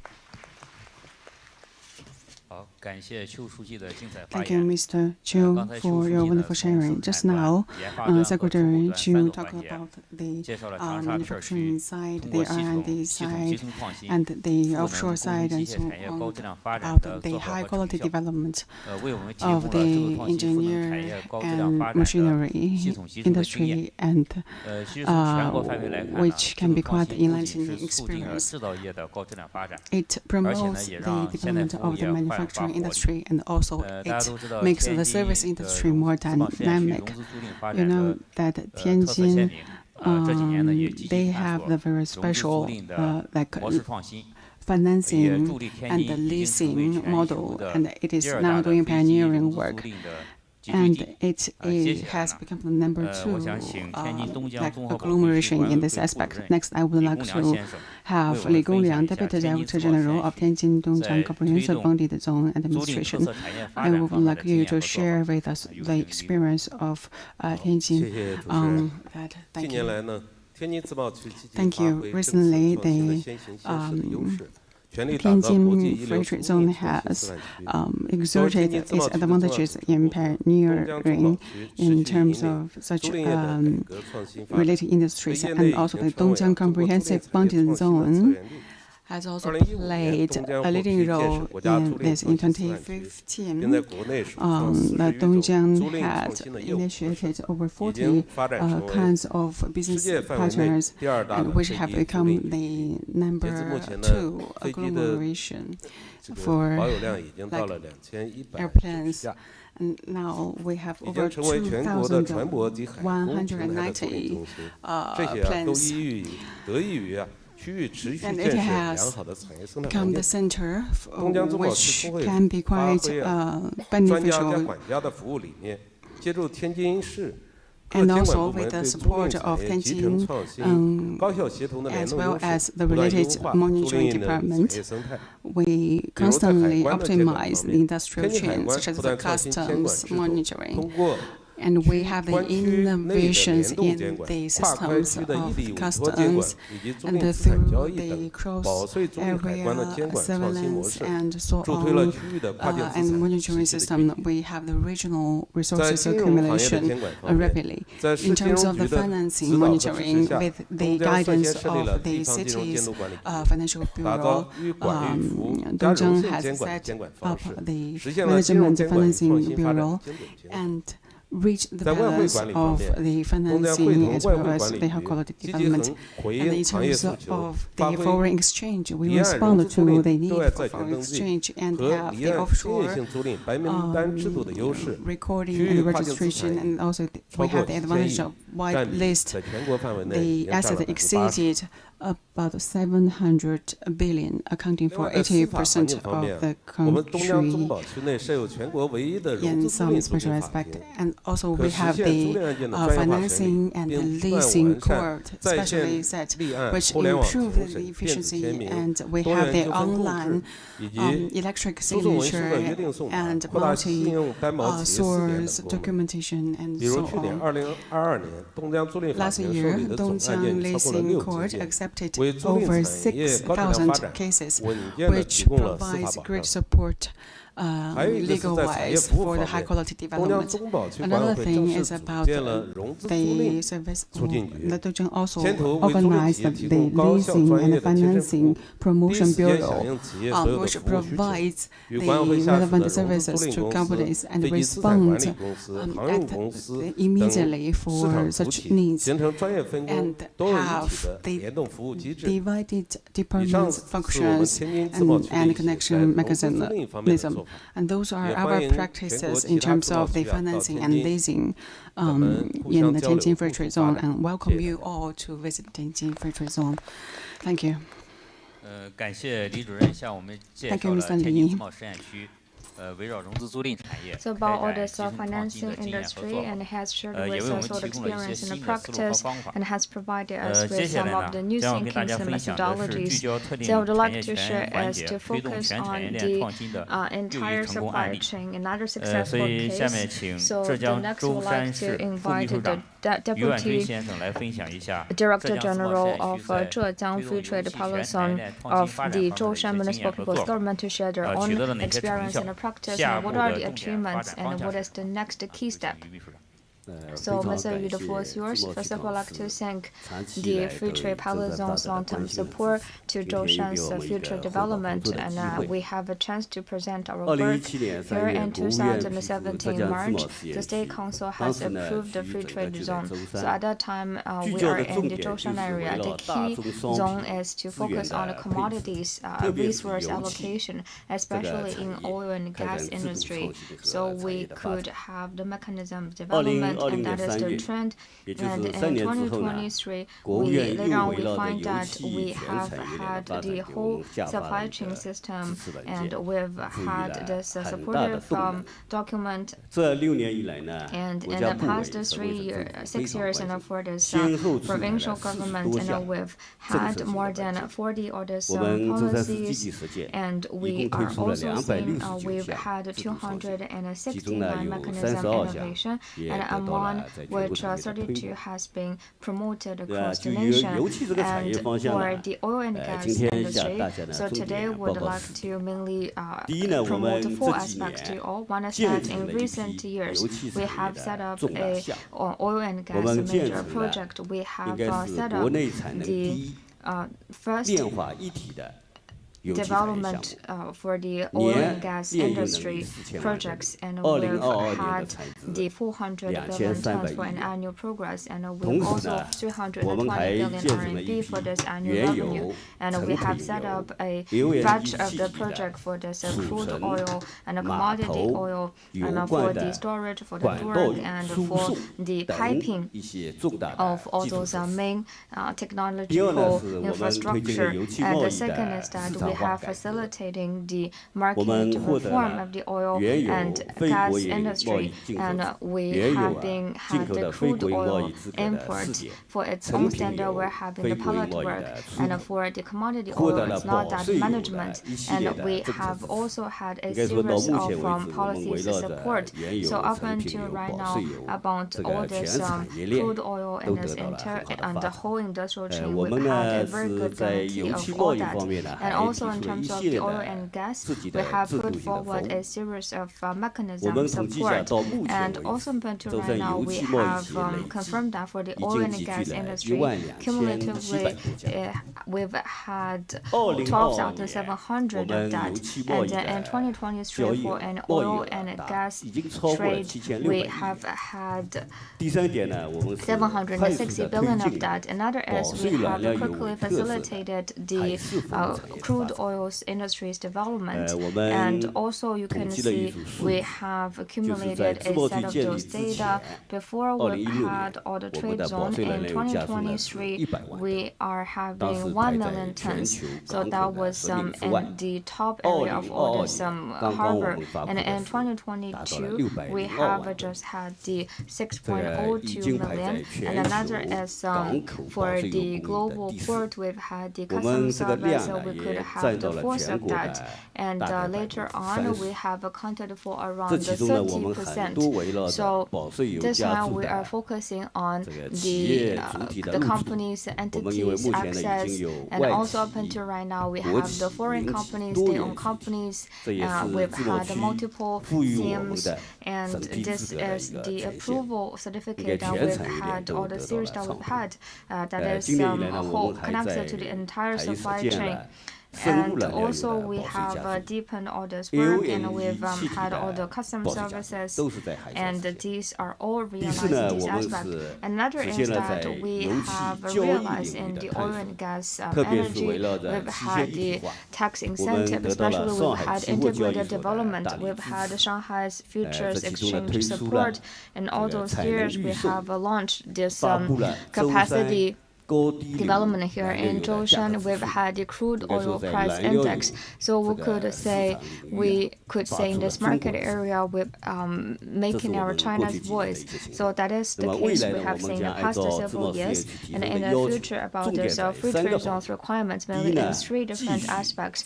One is that we will continue to deepen our work in the oil and gas industry to deepen our own system, especially when we have the low carbon development. And in this mechanism, we're exploring some of this new trend. Based on the President Xi Jinping's 10th anniversary guidance, as mainly to develop the entire supply chain from the oil and gas, and we can have the connectivity of the entire supply chain. We have planned and set up a new batch of new industries, and for the industry and oil based on the oil refinery. In the new material field, we could try our best to provide certain production and a stronger contribution to our own national material industry. And thirdly is we'd like to leverage the role of our oil and gas industry. For the Zhoushan industry, we've had a feature of being labor intensive and enjoying good advantage for the mines and the ores industry. For the entire supply chain, this aspect we can make our own part of exploration. So we have deeply felt that for the free trade export zone, it has greatly promoted our own system, and we've had more business opportunities in this field. And we sincerely hope all the entrepreneurs, all the friends to be present here in Zhoushan to provide us with the guidance so that we can have a win-win results. Thank you so much. So I'd like to thank Secretary General Yu for sharing us about the Zhoushan Municipal People's Government and how it has set up the entire chain surrounding the investment, and there's a series of work and has provided us with the whole industry innovation and all the successful experience. And the 5 of you have made excellent speeches, and here concludes. So once again, we'd like to thank all the 5 leaders' excellent speech, and all of your speeches have shown us to this greater pictures through this vast landscape, and has helped us to better understand about the free trade zone, how we can facilitate the reform with opening up, how can we push forward the in-depth connectivity of the supply chain, so that we're able to know about our triad practice and how are the effective results that we have reaped. So here concludes section 2 on promotion and panel discussion, and once again I'd like to thank for all of your listening. Thank you very much. I'd like to thank the Cui Fu for moderating the session and all the guest speakers for their excellent sharing. Thank you so much for bringing us with the front line practice and thinking. Thank you so much. And then we would like to go with the second round of the free trade zone promotion. You will be watching the videos for Guangxi, Hebei, Yunnan, Heilongjiang, Beijing, and Xinjiang pilot free trade zones. All this vivid videos. Let's take a look at the display. 尊敬的各位来宾、女士们、先生们，大家好。2019年8月，广西自贸试验区获批设立，最大的优势是面向东盟，服务陆海新通道和沿边开放；最大的特色是跨境贸易、跨境金融、跨境物流、跨境旅游和跨境劳务合作。最大的机遇是服务“一带一路”和 RCEP 的实施。最大的潜力是构建面向东盟的跨境产业链、供应链。4年来，我们积极推动与东盟的规则、规制、管理、标准、商事、仲裁等制度型开放，全方位、多领域搭建强有力的政策支撑体系，构建串联东盟和全球便捷的跨境物流体系，打造服务国内国际双循环市场经营便利地核心区和面向东盟的跨境产业链、供应链的集聚区。当前，我们正全面推动中国东盟产业园区的建设战略部署，加快发展电子信息、绿色化工、装备制造等重点产业，相知无远近，万里尚为邻。我们将秉承与朋友交，言而有信，诚挚邀请各位朋友到广西自贸试验区投资兴业，共享广西自贸新商机，共建合作共赢新未来。河北自贸试验区设立4年来，积极服务京津冀协同发展和雄安新区建设重大国家战略，围绕建设国际商贸物流重要枢纽、新型工业化基地、全球创新高地和开放发展的先行区，大力地推进制度创新，形成了一批面向全国推广的改革试点经验和最佳的实践案例，大力地推动开放发展，在新一代信息技术、生物医药、高端装备制造等重点产业领域，吸引了一批世界500强企业和跨国公司的战略投资项目，着力地建设开放型功能平台，推动药品进口口岸、大宗商品交易中心、大数据交易中心、国际邮件互换局等平台入驻。我们持续地优化营商环境，密集地出台财政奖励、人才引进、外事服务等70多项政策性文件，下放了396项管理权限，推出了179项京津冀自贸区同事同标的事项。截止到今年的8月底，河北自贸试验区新设立企业数量达到了存量企业的15.2倍。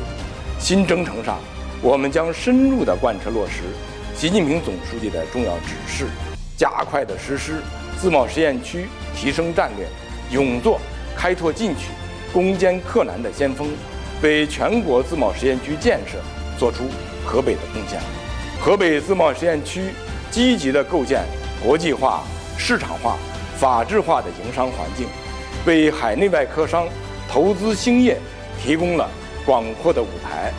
我在云端向大家发出诚挚的邀请，欢迎大家到河北自贸试验区参观考察、投资合作。云南自贸试验区辐射南亚、东南亚独特区位优势，突出沿边跨境特色，以制度创新为核心，立足为国家试制度、为云南谋发展，在五自由一有序方面大胆闯、大胆试、自主改，推出了一批深层次改革事项和一系列开放措施，为云南高质量跨越式发展提供了有力支撑。云南自贸试验区位于中国东盟自由贸易区大湄公河次区域泛珠三角经济圈3圈交汇点，是我国面向南亚、东南亚的重要门户，突出服务国家“一带一路”建设，首创南煤快线与“一带一路”国家共建创新平台和海外研发中心，突出探索市场堵点、企业痛点、开放难点解决方案，率先推行劳动关系管理全程网办，突出对接国际高标准经贸规则，首创跨境电力交易模式，首推人民币对缅币兑换参考报价，突出区域联动协同，推动自贸试验区与各开放平台协同联动发展，推动全产业链创新发展，形成先进装备制造、生物医药、数字经济、跨境贸易等主导产业，一业一证、证照分离等投资便利化改革事项全面推开，两头在外保税维修贸易新业态等贸易便利化措施不断落地，中老铁路与中欧班列贯通衔接，全面推动面向印度洋国际陆海大通道建设，探索跨境劳务用工团进团出模式，以金融服务创新促进人民币跨境使用，开发边互通生物识别技术，实现跨境数据安全流动。我们诚挚邀请各位企业家朋友到云南自贸试验区考察投资，共享建设面向南亚、东南亚辐射中心新机遇。黑龙江，国家重要商品粮生产基地，重型装备生产制造基地、重要能源及原材料基地、北方生态安全屏障，向北开放新高地。新时代推动东北全面振兴和深度融入共建“一带一路”是黑龙江自贸试验区实施提升战略的历史机遇。我们将围绕产业转型升级和向北开放这2条主线，加大制度集成创新力度，稳步推进制度型开放，把黑龙江省的科创研发、高端制造、向北最前沿这3大优势，转化为自贸试验区高质量发展、高水平开放的新动能。着力发展428现代产业体系和跨境产业集群。哈尔滨片区，黑龙江自贸试验区核心片区，地处亚欧国际货运大通道重要节点，拥有各类技术成果转化和研发机构200多家，23所高校和200余家高新技术企业，集聚了一大批以新一代信息技术、新能源、新材料为主的战略性新兴产业，打造深哈产业园对口合作样板。黑河片区依托中俄双子城地缘优势，中俄首座跨境公路大桥开通运行，天然气管线落户等有利契机，推动跨境中药材加工、能源资源利用、文旅等产业发展。绥芬河片区围绕百年口岸通道优势，依托综合保税区、沪市贸易区等开放平台，打造跨境木材加工、粮食、进口清洁能源利用等产业体系。中国黑龙江自由贸易试验区，期待与您携手同心，迈步新时代龙江振兴发展向北开放的新征程。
新疆自贸试验区是在习近平总书记提出“一带一路”倡议10周年、中国自贸试验区建设10周年之际，党中央、国务院最新设立的自贸试验区，是西北延边省份中唯一的自贸试验区。新疆自贸试验区包括乌鲁木齐、喀什、霍尔果斯3个片区，分布在新疆的中南北3个区域。片区内共有4个口岸，涵盖了公路、铁路、航空运输3种类型。每个片区除口岸外，均设有综合保税区，叠加全疆已经开通的118条国际运输线路，23条中欧、中亚班列线路，33条国际运输航线，形成了向东连通国内东西部沿海与内陆，向西辐射中亚、南亚、西亚乃至欧洲的国际贸易物流通道的独特优势。新疆自贸试验区的战略定位是打造促进中西部地区高质量发展的示范样板，构建新疆融入国内国际双循环的重要枢纽，服务“一带一路”核心区建设，助力创建亚欧黄金通道和我国向西开放的桥头堡。我们将持续深化贸易、投资、金融服务领域创新，高标准、高质量建成营商环境优良、投资贸易便利、优势产业集聚、要素资源共享、管理协同高效、辐射带动作用突出的自贸试验区。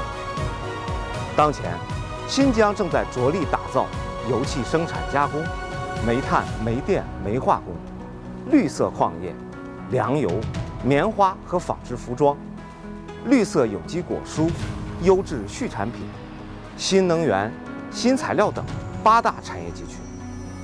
自贸实验区的设立，为新疆构建以8大产业集群为支撑的现代化产业体系提供了强劲动力和黄金机遇。欢迎国内外广大投资者走进大美新疆，走进中国最年轻的自贸实验区，共享发展机遇，共创美好未来。我们刚才又欣赏了一系列非常精彩的视频，我想从这些视频里，我们确实可以感觉到各地的自贸试验区他们的欣欣向荣和他们的蓬勃动力。好的，那接下来我们将要进行今天的第2场主题对话。在这一场，我们将要探讨自贸试验区如何打造一流的营商环境。那么本场讨论将由联合国贸发会议全球化和发展战略司经济事务官王大伟先生主持。有请王先生。Welcome. 对话的嘉宾是河南省商务厅副厅长王军先生，有请上台。Deputy Director General of Henan Provincial Department of Commerce 王军。专职副主任 Deputy Director General of China Sichuan Pilot Free Trade Zone Affairs Office 吴葛。Vice President BMW Group 吴艳艳。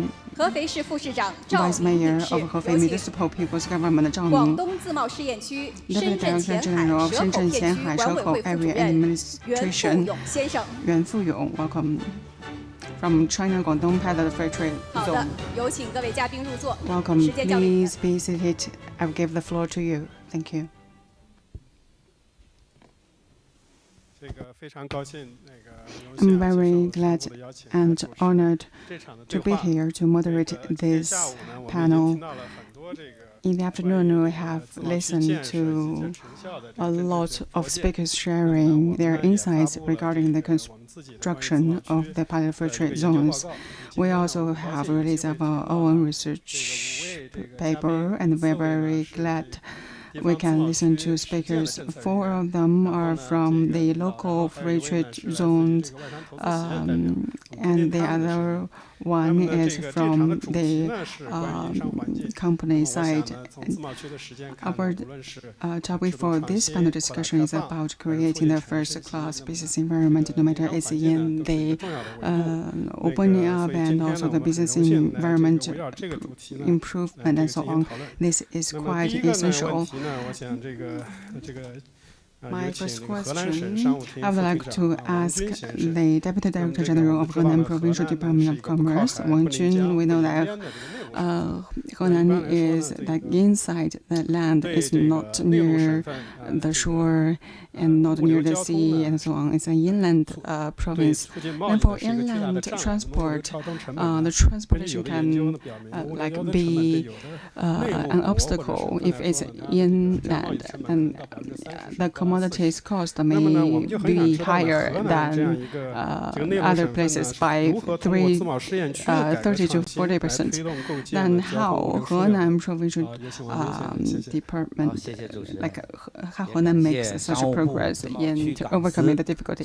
Thank you. And also thank the Ministry of Commerce for your long-term guidance and support for us. And also I would like to thank this opportunity for me to share my opinion with all my colleagues. As the moderator just said, Henan is an inland province. Still, we are making progresses for opening up. We follow President Xi's instructions about the logistics pathway channel construction. And in recent years, with the pilot free trade zones, as well as the innovation and so on, we are making this as a driver of the development of the economy through improving the environment and improving the connectivity. We construct the logistics and transport center. I will talk detailedly in several aspects. First, we make full use of the transport and navigation resources, and we broaden the navigation scope, and we have done very well in the Luxembourg and also the US, UPS, and other organizations have made cooperation with us. We have the full flight routes set, and last year the relevant output accounted for 39% of the whole commodity and product output, and which rank the number 5 in the country and also top 40 in the world. In terms of the monitoring innovation, Zhengzhou Customs, in terms of the land port, relying on the single window of international trade, pioneers about the self-chosen pattern for products and commodities, that is based on the categories of the products from the 18 ways of menus for customs clearance and so on. The companies can choose the ways on their own, thus increasing the efficiency by about 20%. And we also have the port and region connection mechanism, that is customs as well as airports, improve the work efficiency altogether. And we have the product and goods packaging and the safety inspection and review and so on. It's a one-time inspection, so no repeated processes. And the clearance efficiency increased by 60% and labor costs reduced by 50%. Another thing is about digital empowerment. And Henan pioneered in the air transport logistics platform. We have the electrical platform based with the centers of airport, connect airline plans, customs, and suppliers and other parts. And for all the chain, we have the paperless process. That is, we do not need any paper for all the processes. So that reduces the repeated processing, the reporting, and the filing, and solve the pain points. Now, they over 200 airport air transport companies all use such a system without any paper, so that is very helpful for improving the informatization of the air transport. Another thing about this is in the standards improvement. Henan pioneered in the multi-provincial standards proposing mechanism, and we have explored the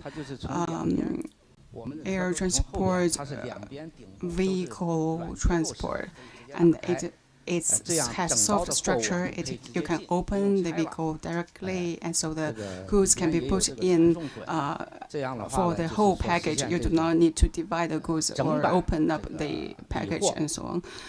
That greatly increases the efficiency, and it's the whole batch, like loading and unloading.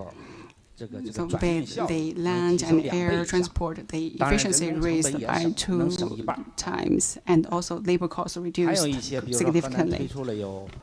And also, we have launched a series of the logistical projects in Budapest. We've had the overseas warehouse, and we have the China-European Railway, we have the digital railway, the cold chain railway, etc. These are the innovations that we are seeing. Ever since this year, we have also had all the different environments.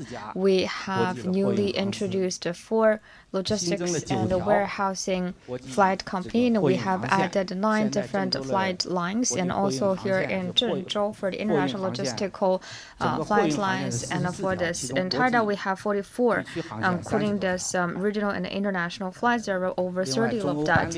And also for the China-European trade, for this export and import port, we've had 1 more. So now that we have 9 ports here in Henan province and 21 railways to reach all the stops. And also this year, accumulatively, we have exceeded over 10,000 of that cases. This year, the performance relatively good. For its own increased performance, it has increased by over 60%. It is ranking the 3rd across the globe. And also for Henan, there's one more feature, is that for all this, for us just to get back, we could see that is the total volume, and that is over 80 of that. And also, I think it's the market situation is a lot higher. And another is that we're seeing, so we're having the high standard planning, and for Zhengzhou, we've had all the port, and we are setting up a new international port here. And of course, I think in this Middle East, that is the only concentration center of the China-European flight lines. We think it is not that easy for us to fit all that.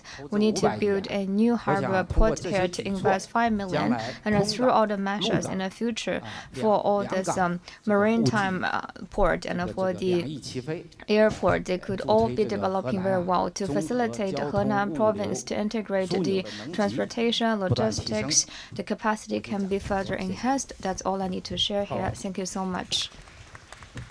So I'd really like to thank for your comprehensive introduction. So you have shared with us Henan province in terms of infrastructure and the soft environment contribution, and also you mentioned about those exquisite techniques, how we could expand the connectivity. It is quite excellent sharing of the experience. And then for the next question, I'd like to raise to the Mr. Wu Ge about the Deputy Director General of Sichuan Parallel Free Trade Zone Affairs Office. So we know we want to have optimized business environment in a free trade parallel zone surrounding on the main topic in the past 10 years, targeting at strengthening the legislation, deepening the reform and information. It has long been an important direction of work. And I'd like to ask Mr. Wu to introduce to us for Sichuan for us to build a legal environment and to spark the vitality of the market subject. What are the good practices? All right, thank you so much, the moderator. Also, I'd like to thank all the Minister of Commerce for you to arrange this forum and all the friends from different fields of this commerce so that we could have such an in-depth communication. And for Sichuan, we have deeply felt that as the free trade further implemented and further deepened, the legal system has provided a better guarantee for the free trade. Why do we mention something like this? It's because in the past we have done lots of this innovation. We need to have all the legal practice to really fixate it. So on the one hand, it is that we could implement some of the tasks for those people in the free trade work, they are able to follow some of the rules and regulations. And the second is that through all the laws, not through the measures, we have fixated all that. Then for all the companies and for the public, they could remain determined and they could strengthen their confidence in us. It plays a very important role. So for our free trade zone, we have borne in mind what President Xi Jinping has mentioned. Legislation means the best legal environment. And also, I think in this, it has shared with us more about all these laws and regulations. It has focused more on the comprehensive development of the laws. And I'd like to answer from two different aspects. One is we should try our best at the current stage. We need to set a relatively comprehensive laws and regulation system. So, for example, in 2018, in Sichuan province, we have approved by the free trade pilot zone, and we have all these sessions. Another is that we have the foreign trade investment, and at the same time, we are also seeing for the management, for the policies, for the custody works, and for all the services, they all had all those we've had, for those people who are in the free trade, were able to follow the rules and the regulations. Another is that we have launched the rules, the management rules on the free trade pilot zone, and we've had some specific work that while we have implemented all the specific work, and besides all these investors, how we're able to make a very honorable commitment. And also in 2022, that by the end of the last year, we've had the Sichuan province to optimize the business environment. And I think for this business environment, it has made more detailed guidance on the free trade development. We've had a commitment, and also for the next step, we've had a framework here. Another is that we have a set of the rules and regulations for our free trade pilot zone, and it has had a very important facilitation work. So just now in the Sichuan province, we have the Tianfu New District regulations. There are more work to be done. Like the free trade zone, there's a part of it that's a very important part of it that's in the Tianfu New District. It's 90 square meters, and with this regulation, so for this part of this free trade work, it could have better facilitation role. And I think for those laws and regulations, for the building of it, that's a very important foundation. And the second aspect is that we should focus on building a comprehensive legal service platform, and also we've had some relevant adjustment. We've had the legal support across different aspects. We've had such a practice so that we could implement all the different policies. I will take an example. So, for example, in Sichuan province, in 2019, we've had audits. We have named it with the province, and we've had this integrated legal area. We call it as the Tianfu Central Legal Zone, and we have taken it as the free trade zone for all the legal organization, for the legal service organization, all those high-end legal service entities for communication exchange. We have integrated all in it. It is not just, although we call it as the Tianfu Central Legal Entity, it is not just for the Tianfu area. It is actually serving the entire free trade zone. So in this aspect, we could also see it is the first to be named by the province. We have this free trade zone court, we have the free trade zone prosecution court, and also for intellectual property right, we have the court, and we have facilitated the pre-high-end court, and also we've had the Chengdu trial zone. For all those different parts, these are the laws and regulation system that we see that is the specific display, and these are more specific work. And another is that with all these technologies, and as it has been funded, it's not just about the daily work, it's about the very important innovation part. So for example, in the Tianfu New area for the court, we've had all those new courts, and it has funded a way for us to solve all these bilateral resolvement mechanisms. It has been listed into the court system. It's mainly to serve the legal system, and at the same time, in the Tianfu New District, we have the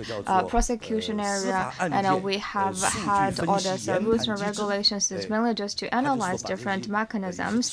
So you can see we've had lots of statistics, and we've had a fixed amount of that, and it has made a 2021 nationwide legal and compliance system. It's for the smart building. It's mainly just to serve the free trade area. It has been made one of the top cases. And also we have the intellectual property smart courts, and we have prioritized the courts very rapid supervision mechanism. It's a very important innovation. And also for us, we could have the supervision mechanism, and it has all gained the promotion across the nation. Another is that we all know, so here in the dual city economic zone, it has been deployed by the central side. It is also the main guidance by the government, and we take all that together, and we have set up the legal and compliance synergy innovation reform system. And I think we're also thinking how we better serve the free trade area. And another is that from the innovation aspect, we will see what are the work that we do, and we'll also see what are the solutions that we have seen here. And another is all these rules and regulations, and there are a lot of these legal adjustment institutions. And for the China's regional arbitration court, and for the Chengdu arbitration center, and the Belt and Road, the business arbitration center, and a Belt and Road foreign law, for us to know more about the center. And then for all those institutions, they, at a certain extent, at a certain level, they could all play a role here. That is mainly for the regulators. Another is that we have set up the base level and the grassroots level for the free trade foreign investor. We could provide them with certain help. These are the service institutes that we're seeing, and we have set up the first ever mechanisms. It is mainly to serve the foreign investor, and we've had this ATP. This is to like for the Silk and Road initiative for those foreign investors. It is mainly just to provide the legal services. And here in Chengdu, we're also seeing how it can be upgraded to 1, 2, 3, 4, 8, and it could provide all this well-round and 24/7 services. And another is that for those foreign investors, and these are the ones that we've had here. So this is the first time we have introduced, we have had all this legal systems that we have connected with each other. It has served as a guarantee, and with all those multi-layer measures, and for all those free trade zones, we have basically set up as a one-stop solution for the top investors. For all those laws, it can serve as a guarantee, especially you see for these days here in the Tianfu New District, we are now introducing a Singaporean arbitration court, and I think that is quite interesting. So it has fully shown that for all these legal regulations for the free trade, it has been serving as a more guarantee role for the protection work. It is me personally facilitating all this work, and for me to do all this, because for the Singaporean arbitration organization here in the Sichuan province, we've had the main departments. So I won't mention its name, but I think you will get it. I think for this management, they basically support the role, but they've had different opinions whether to prove it or not, because we know for a lot of innovative measures saying that you're able to do this, but whether you can do it or not, in the end, there's some space for the future discussion. That is the entire process, whether we're able to do this or not. Then at this time point, like we have just mentioned, here in Sichuan province, we've had the Tianfu new district regulations. It has been staged. So for all the laws and regulations department here in Sichuan province, so they mentioned that for this Tianfu new district, there's a regulation saying that you could act on your own. We should just leave it. So it's not just limiting you, it's actually delegating all the power to you.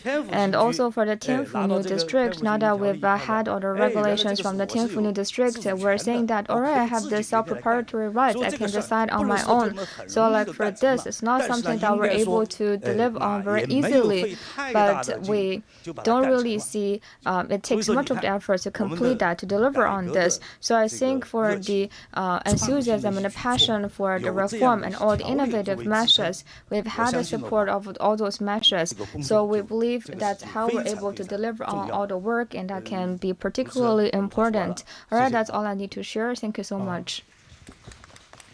Thank you so much, Mr. Wu, for the lively sharing. So you have shared with us from the regional legislation to facilitating the legislature reform, arbitration, all this coordination, various different kind of the legal services. And we talk about this kind of legal environment. It can improve our individual expectation. It can let us to have more confidence in setting up our own business. And then, so let's move on with the next one.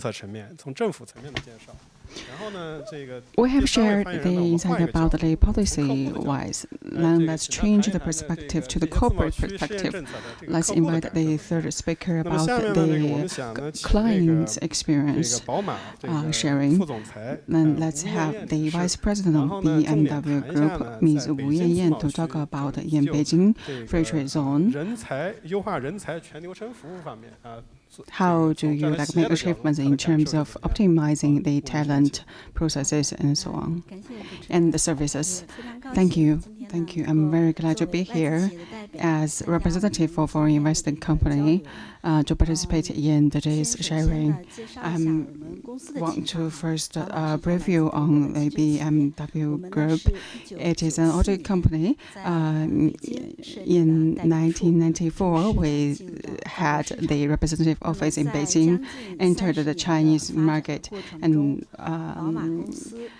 as a German auto company, we started our business in China for more than like 30 years, and we are an active player in this, and we are also getting benefits from the environment, and of course the Singapore headquarters at the APEC area at that time managed the business, and every year it's like sold several hundred units. But now the Chinese market has become the top one market, accounting for 1/3 of the sales. The first 3 quarters sales in China reached 600,000 units.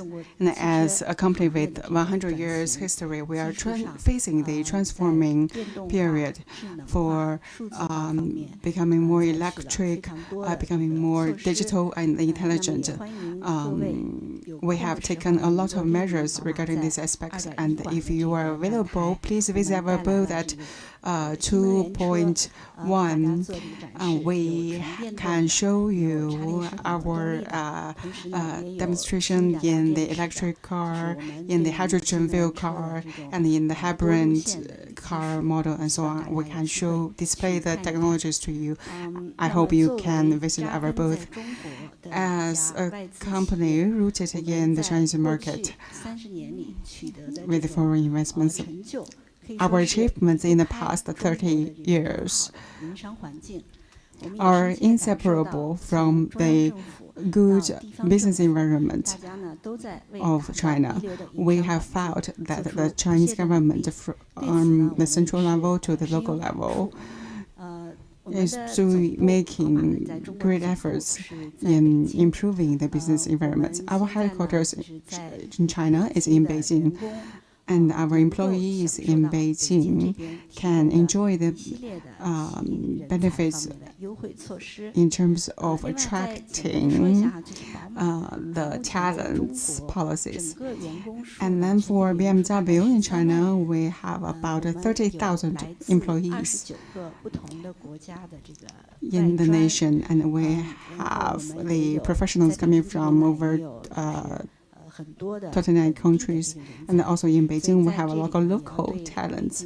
Therefore, we'd like to give thanks and express our gratitude towards the support for Beijing's government for the talent support, and the Beijing for BMW has supported the talent attraction. And you know that settling in Beijing and have a Beijing hukou is very difficult, but through the favorable policies of the talent attraction, we successfully helped the BMW talents to have Beijing hukou and settle down in Beijing, and thus focusing on their job, and which have promoted the business in China for BMW.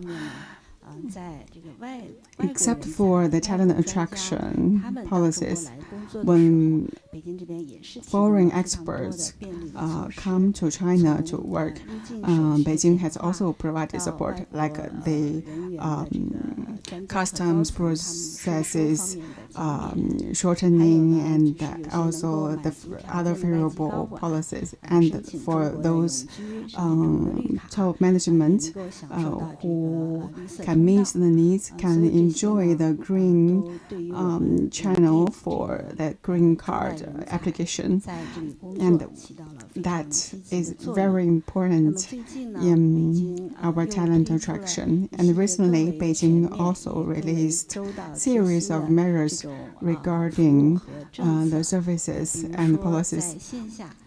For example, offline, for foreign talents, Beijing has set up one-stop talent service center platform, and online it is bilingual with the app service. It can provide one-stop integrated service for foreign talents and foreign experts. And you know that as an employee coming from overseas, when he or she comes to Beijing, the living approval as well as the work approval are needed. And now those two approving processes were greatly shorted in time-wise. The time needed is just 40% of the previous one.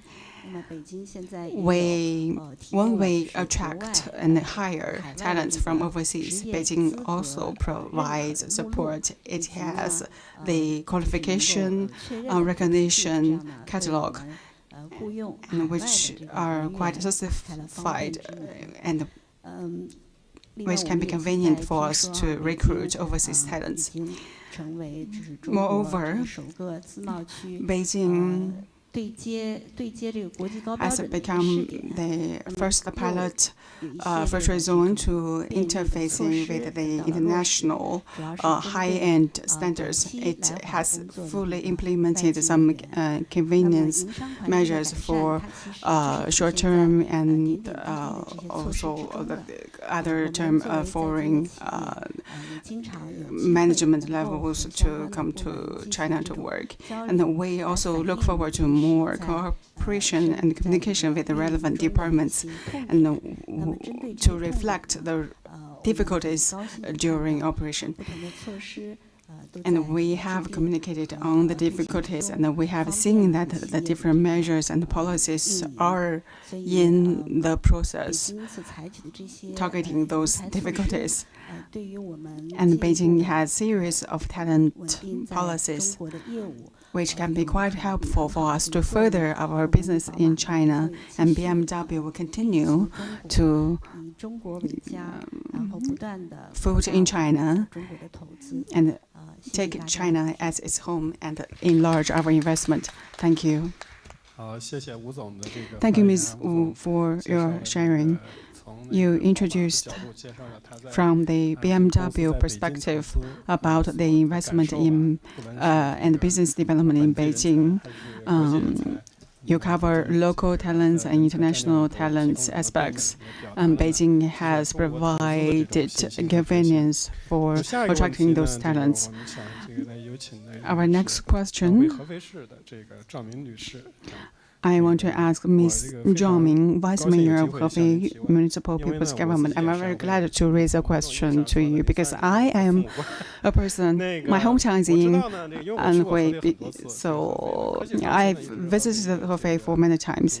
And technology innovation is a very important advantage of Hefei. We have the scientific university and Anhui University and other universities.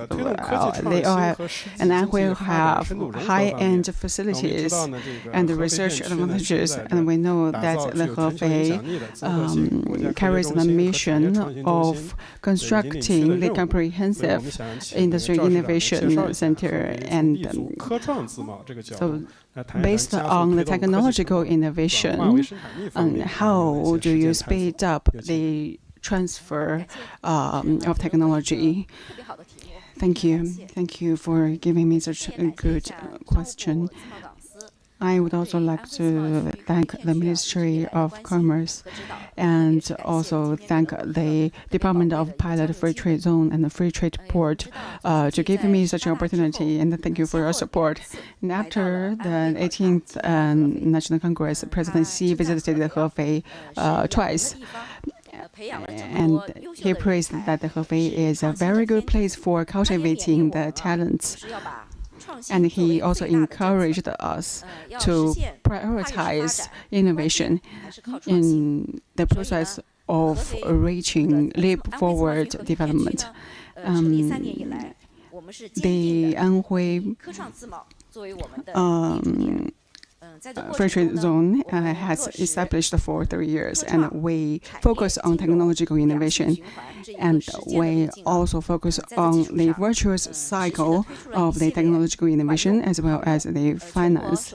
And we have taken a lot of measures and delivered good results, and letting the experimental results transferred into the market of appliances. And speed up the process to make contribution to the real economy. So my sharing is about scientific innovation, industry, and finance. And for those three parts, how to reach virtuous cycle and how to have institutional innovation and how to build up good business environment. In terms of technology innovation, there are a lot of problems faced here. And Hefei grasp the key processes for technological innovation. That includes how to transfer the technological results and how to incubate the technological companies and how to get the companies get listed and so on. And we are task-oriented. And in terms of transferring the technology, we have found that a lot of the universities and R&D centers and institutions, they have very good capacity in innovation. And how to make those technological results by them to go into the market during the process. There are a lot of difficulties. We need to empower and then transfer and then let the relevant parties have benefits. So we have constructed such a process system, and we can allow the people at the R&D center and universities can have the right of the technology and can better integrate the technology with business and investment and encourage the researchers to involve in the process more. And we see that the transferring efficiency raised by 15 times. Then we also see that a lot of startups, technological ones, do not have the capacity for asset accumulation. So we propose the idea of new research organization, and through this organization we incubate such startups and help solve the asset problems. And for those transferring problems, such as if it's transferred slowly or cannot be transferred and so on, or there is lack of asset and so on, we will provide support. And we have already 800 billion investment in this and incubated over 100 companies. We have made those companies grow larger. For technological companies, the development cycle is actually not long. It can develop really fast. When it gets listed, the documents provided can be difficult to prepare. In terms of the innovation capacity, the credit, and so on, there is not so many real factors to measure all the evidence. So we have the certification and documents prepared to break the barriers and shorten the period of companies to get listed and increase the efficiency. So we think by connecting all these key aspects, actually for the scientific innovation field, it has given us a strong impetus. And also, like we mentioned about this industry innovation, so it focuses on the industrial development. We have to be quick, we have to be flexible. That's how we could gain a competitive advantage in the market. So one step, we need to gain quick access for the key development here in Hefei, for the integrated circuit, for the new display industry. We've had lots of this raw materials and equipment. We need to have this overseas equipment, and also throughout the whole process, because in Hefei we've had integrated development in the Yangtze Delta region under the general support of the customs. We have explored and implemented integrated systems of the Yangtze Delta region. And we are using it to certify the entire process. It has greatly lowered and decreased the time to import all the materials and equipment, and has increased its logistics cost. For this industry development, it has realized a strong underpinning role. Another is that we need to cultivate more talents. We know for the Volkswagen Germany, for the global headquarters R&D center and the sales of the new energy vehicle, we put that all in Hefei. And also, we are aware that we need to have for us to have a major project, we need to have more of the talents. So taking the high efficiency of Hefei as the carrier, together with the vocational training of Germany, we've had this dual training mechanism, so that for all this application talent, through all this joint cooperation, we can quickly satisfy the company's needs and the corporate development needs. And for the first batch of this engineers, like for the Volkswagen New Energy factory for the backbone session, at the same time, we're also doing the very quick implementation of that work, because we know for the scientific innovative company with this incubation, they need to get landed very quickly. Another is that we are also saying for all this environmental protection or the certificate, it will take a very long process. And we have also considered for the scientific company their own features. We take innovation as the core competitiveness. It is not a traditional scale-oriented manufacturing company. So that's why, together with all the relevant departments, we have researched all this work, and we have formed a process that can avoid all this supervision, and we have cut down the time of wait. And the downsides of the time, it has facilitated the implementation of the projects with a series of mechanism or innovation that is problem-oriented. It can help us to solve all these key issues within the industry. For the industry's innovation has given much of the help so that our industry can develop at a faster pace. These days at Hefei, we've had more of those high-tech industry. It has accounted for over 60%. Its contribution to our own industry, it has been more than 80%. And it is also mainly through all this free trade zone, it has given us a strong empowerment. And lastly, I would like to mention is about financial innovation, because we all know for scientific-oriented SMEs, one of the biggest issues we have encountered is that it's hard to finance, it's slow to finance. For the difficulties in financing, for the scientific companies, its strengths like the intellectual property. How can we transform intellectual property into its core values? How we can get the certification by the financial institution? It can gain the loan support. I think for this aspect, we have chosen intellectual property rights as a comprehensive as the company for this over-evaluation. It has given it some of the certification and evaluation for the values, so that we can see the joint intervention of the banks and through the intellectual property rights, a series of financial products. That's how we could support all the financial institutions to develop more quickly. And when we talk about the difficulties of financing, and financing can be very expensive, then how can we lower the cost? Together with all the other financial institutions, we have cooperated with them together here in the free trade zone. We have built a series of financial products, including the credit-based products, the free trade zone, and also together with the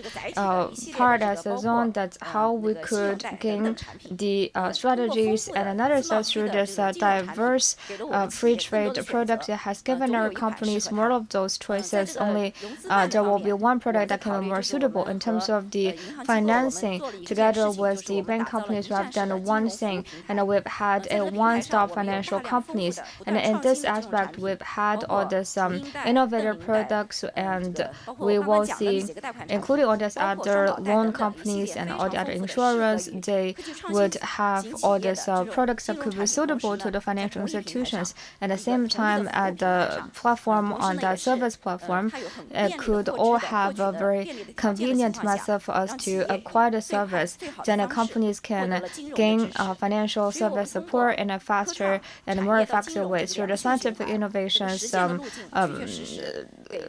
virtual circulation. That's how we can bring a strong impetus to development. And throughout the whole process, we've had all this pioneering mechanism support. So we think for all the past 3 years in here in Hefei for the free trade zone, it has entered into the 2.0 version. And for the free trade zone, for us to improve its own strategy, that's how we could grab the core competitiveness. We can take innovation as the core driver, how we could take the new technology development as the core driver. We need to keep realizing its strategic development, and we could realize Hefei's strategic development for the Scientific and Innovation Center, and we need to build a series of industrial innovation, a series of technological innovation for more of those companies and more of those scientific researchers in this field.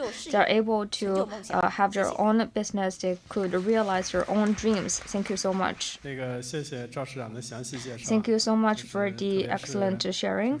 So especially about building the scientific research and for the industry, for the talent, and for this virtuous sharing, because for our own event, we've all had this particular structure that is the main work that we're doing. We have always been advocating one concept, that is in developing countries for the trade investment, or for this entire industry, or what is for this virtual circulation, how we're able to push forward the structural upgrade. So I think this coincides with that strategy. Thank you so much, Mr. Zhao.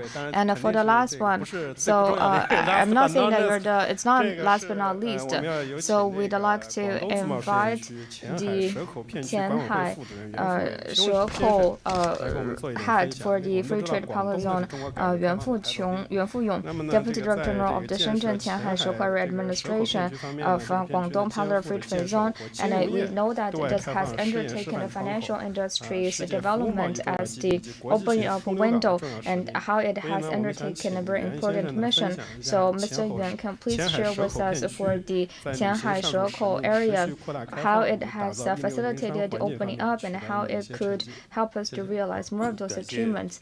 Thank you so much, moderator, for the excellent sharing, and also like to thank the Ministry of Commerce for your long-term support and for the free trade area for the Shekou administration's long-term support and care. I'd also like to thank for you to present me with such a valuable opportunity. So for us to facilitate the Shanghai's opening up and the development. So this is personally deployed by the President Xi Jinping. It is a major demonstration policy ever since the 18th CPC Congress, and we have participated in Shanghai for 3 times. And you can see we have seized all this trend. We also know more about this future, especially on December the 27th and all the way until today. For us to know about this stop, we know about Shenzhen, and then the first stop that will come in Shenzhen will be at the Tianhai and has delivered an important speech. So we are taking as Hong Kong as an example to face to the world. So we need to start from the scratch on a white paper. We need to work hard on it. So we could paint the best of it, and also we need to build the core engine with the most condensed work. And also on October the 24th, it's the second time for President Xi Jinping to come here to Shanghai. And also you can see the former beaches have now turned into a land of these buildings and has become a new centers. And President Xi Jinping has shown high recognition for it, saying that it has been developing that quickly. And after we see all this, President Xi Jinping highly recognizes it. So the President Xi Jinping has said one inspiring to it. They're saying that the Shanghai mode is very practical. And 2020 on October the 14th, as the we had the 14th anniversary, and this historical event has been held, and President Xi Jinping has physically participated in it and delivered a speech, and has mentioned that we need to deepen the reform and opening up of Tianhai. So on the September the 6th, 2020, it has issued a high-level document saying that we need to deepen the reform opening up. And in this plan, it has given Shanghai a more detailed positioning. We need to build it as the Greater Bay Area, and we also need to build a high-standard port. And here of the Tianhai Shekou, so on April the 7th, it has had its own license over the past 8 years, based on the Ministry of Commerce requirements, based on the Director General's guidance. We are implementing the policy to facilitate the free trade area. The President Xi Jinping mentioned that for the innovation in facilitating business environment, we've done our own part of work. I'd like to share some of the practice that we have done. One is we have persevered in reform and opening up.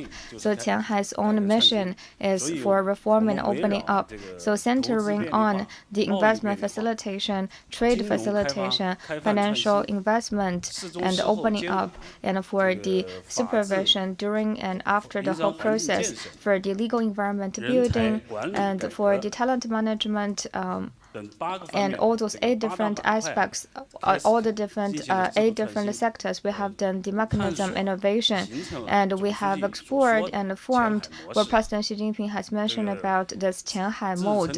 And ever since it has been built, we have put forward the results. We've had 805 of that, and a lot of them are being repeated and replicated across the nation. That is to optimize the legal environment.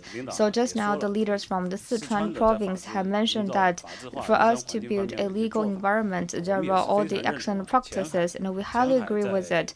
We recognize that Shanghai has the best business environment in this industry. And in terms of that, we have done much of the work, especially we have set up a Shanghai International Compliance Zone, and we have introduced all these legal services, altogether 6 different categories. We've had 185 different legal entities. Especially at the People's Supreme Court, they have been landed here in Shanghai, and for Shenzhen, it has also been landed here in Shanghai. So it means that in terms of rules and regulation, arbitration, for all those 2 different sessions here in Shanghai, we're able to form our own pattern. This is a quite unique positioning here in Shanghai, and we have also staged the free trade pilot zone regulations for these 2 sets of regulations. regulations. They have certified that for the Shanghai enterprises, for the foreign-related fields, that is mainly doing the contract signing, the supervision, the arbitration, and the 14 or the joint law firms. Some of them have transformed their base to Shanghai, and also we're about to land its own base here. And another is that for this legal environment, we are also seeing it has been a signature of this entire process. And thirdly, for this cross-border convenient business, we have done some of the work for the overseas customs on September the 7th last year here in Shanghai, as we have released this project for the first anniversary.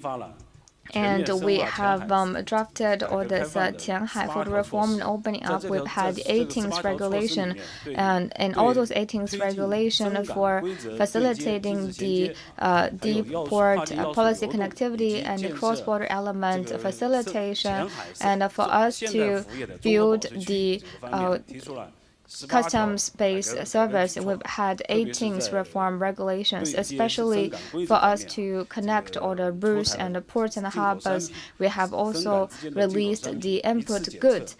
We've had all this supervision. We've had the certification in an integrated way. And then here in Shanghai, Zhongbao district, we have also taken the initiative in setting up the system. And MCC Shanghai Central Warehousing, a series of facilitation measures so that we can facilitate the trade development of the Shanghai. And in 2022, it has realized 250 billion RMB versus export and import value. It has increased by 48.8%. And fourth, in expanding the opening up of the finance, Shanghai has done much of exploration for finance. We could say it is an advantageous industry here in Shanghai. So that's mainly just to connect Hong Kong's trade center. That's mainly to connect the entire industry in terms of the finance. So for the People's Bank of China, and together with regulatory bodies and for the government, they have launched a 30 policies within the industry. It has resulted in more of those responses. And for all those measures, these have been landed. And we have realized all the services for this exchange purchase. And for those of us to add to the credit, we could see they have been having a series of the preferential policies to Shanghai. These have been realized. And also we've had the Deep Harbor Financial Center. We've introduced HSBC and also the Credit Suisse and the other top international investments. 320 have been landed in Shanghai's financial center. So you can see our financial industry is developing very quickly. And also in terms of releasing favorable policies, Shanghai has made remarkable results. We have a series of favorable policies. The Ministry of Finance, as well as the Tax Administration, have given the 15% of corporate income tax favor for the different key areas of industries for Shanghai. And we also in Shanghai have the high-end talent tax favor by about 15%. And those favorable policies greatly promote the development of Shanghai, and also with the finance measures, 30 measures and 18 measures by the customs administration and the relevant departments have all released the relevant policies. And we ourselves also released the 20 measures regarding the trade and logistics and service. And we will also have new measures for the AI and other areas to promote the competitiveness of Shanghai and to improve the business environment. And this is the work done by Shanghai and my short report on the achievements of Shanghai. I also sincerely welcome you all to visit Shanghai and have joint efforts with us for a better future. Thank you. Thank you, Mr. Yuan, for your wonderful sharing. Opening up of finance is important for developing countries, and it is a difficult task to be done. We see that the Shanghai Free Trade Zone has made a lot of pioneering efforts. And last, let's give a final round of applause for the wonderful sharing of the 5 speakers. This ends the part for this panel discussion. Thank you, Mr. Wang, and thank you all the panelists. Thank you.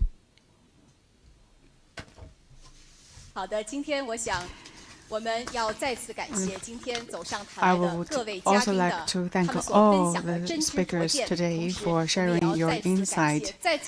And I would also like to thank everyone sitting here for paying attention to the construction of the pilot free trade zones in China.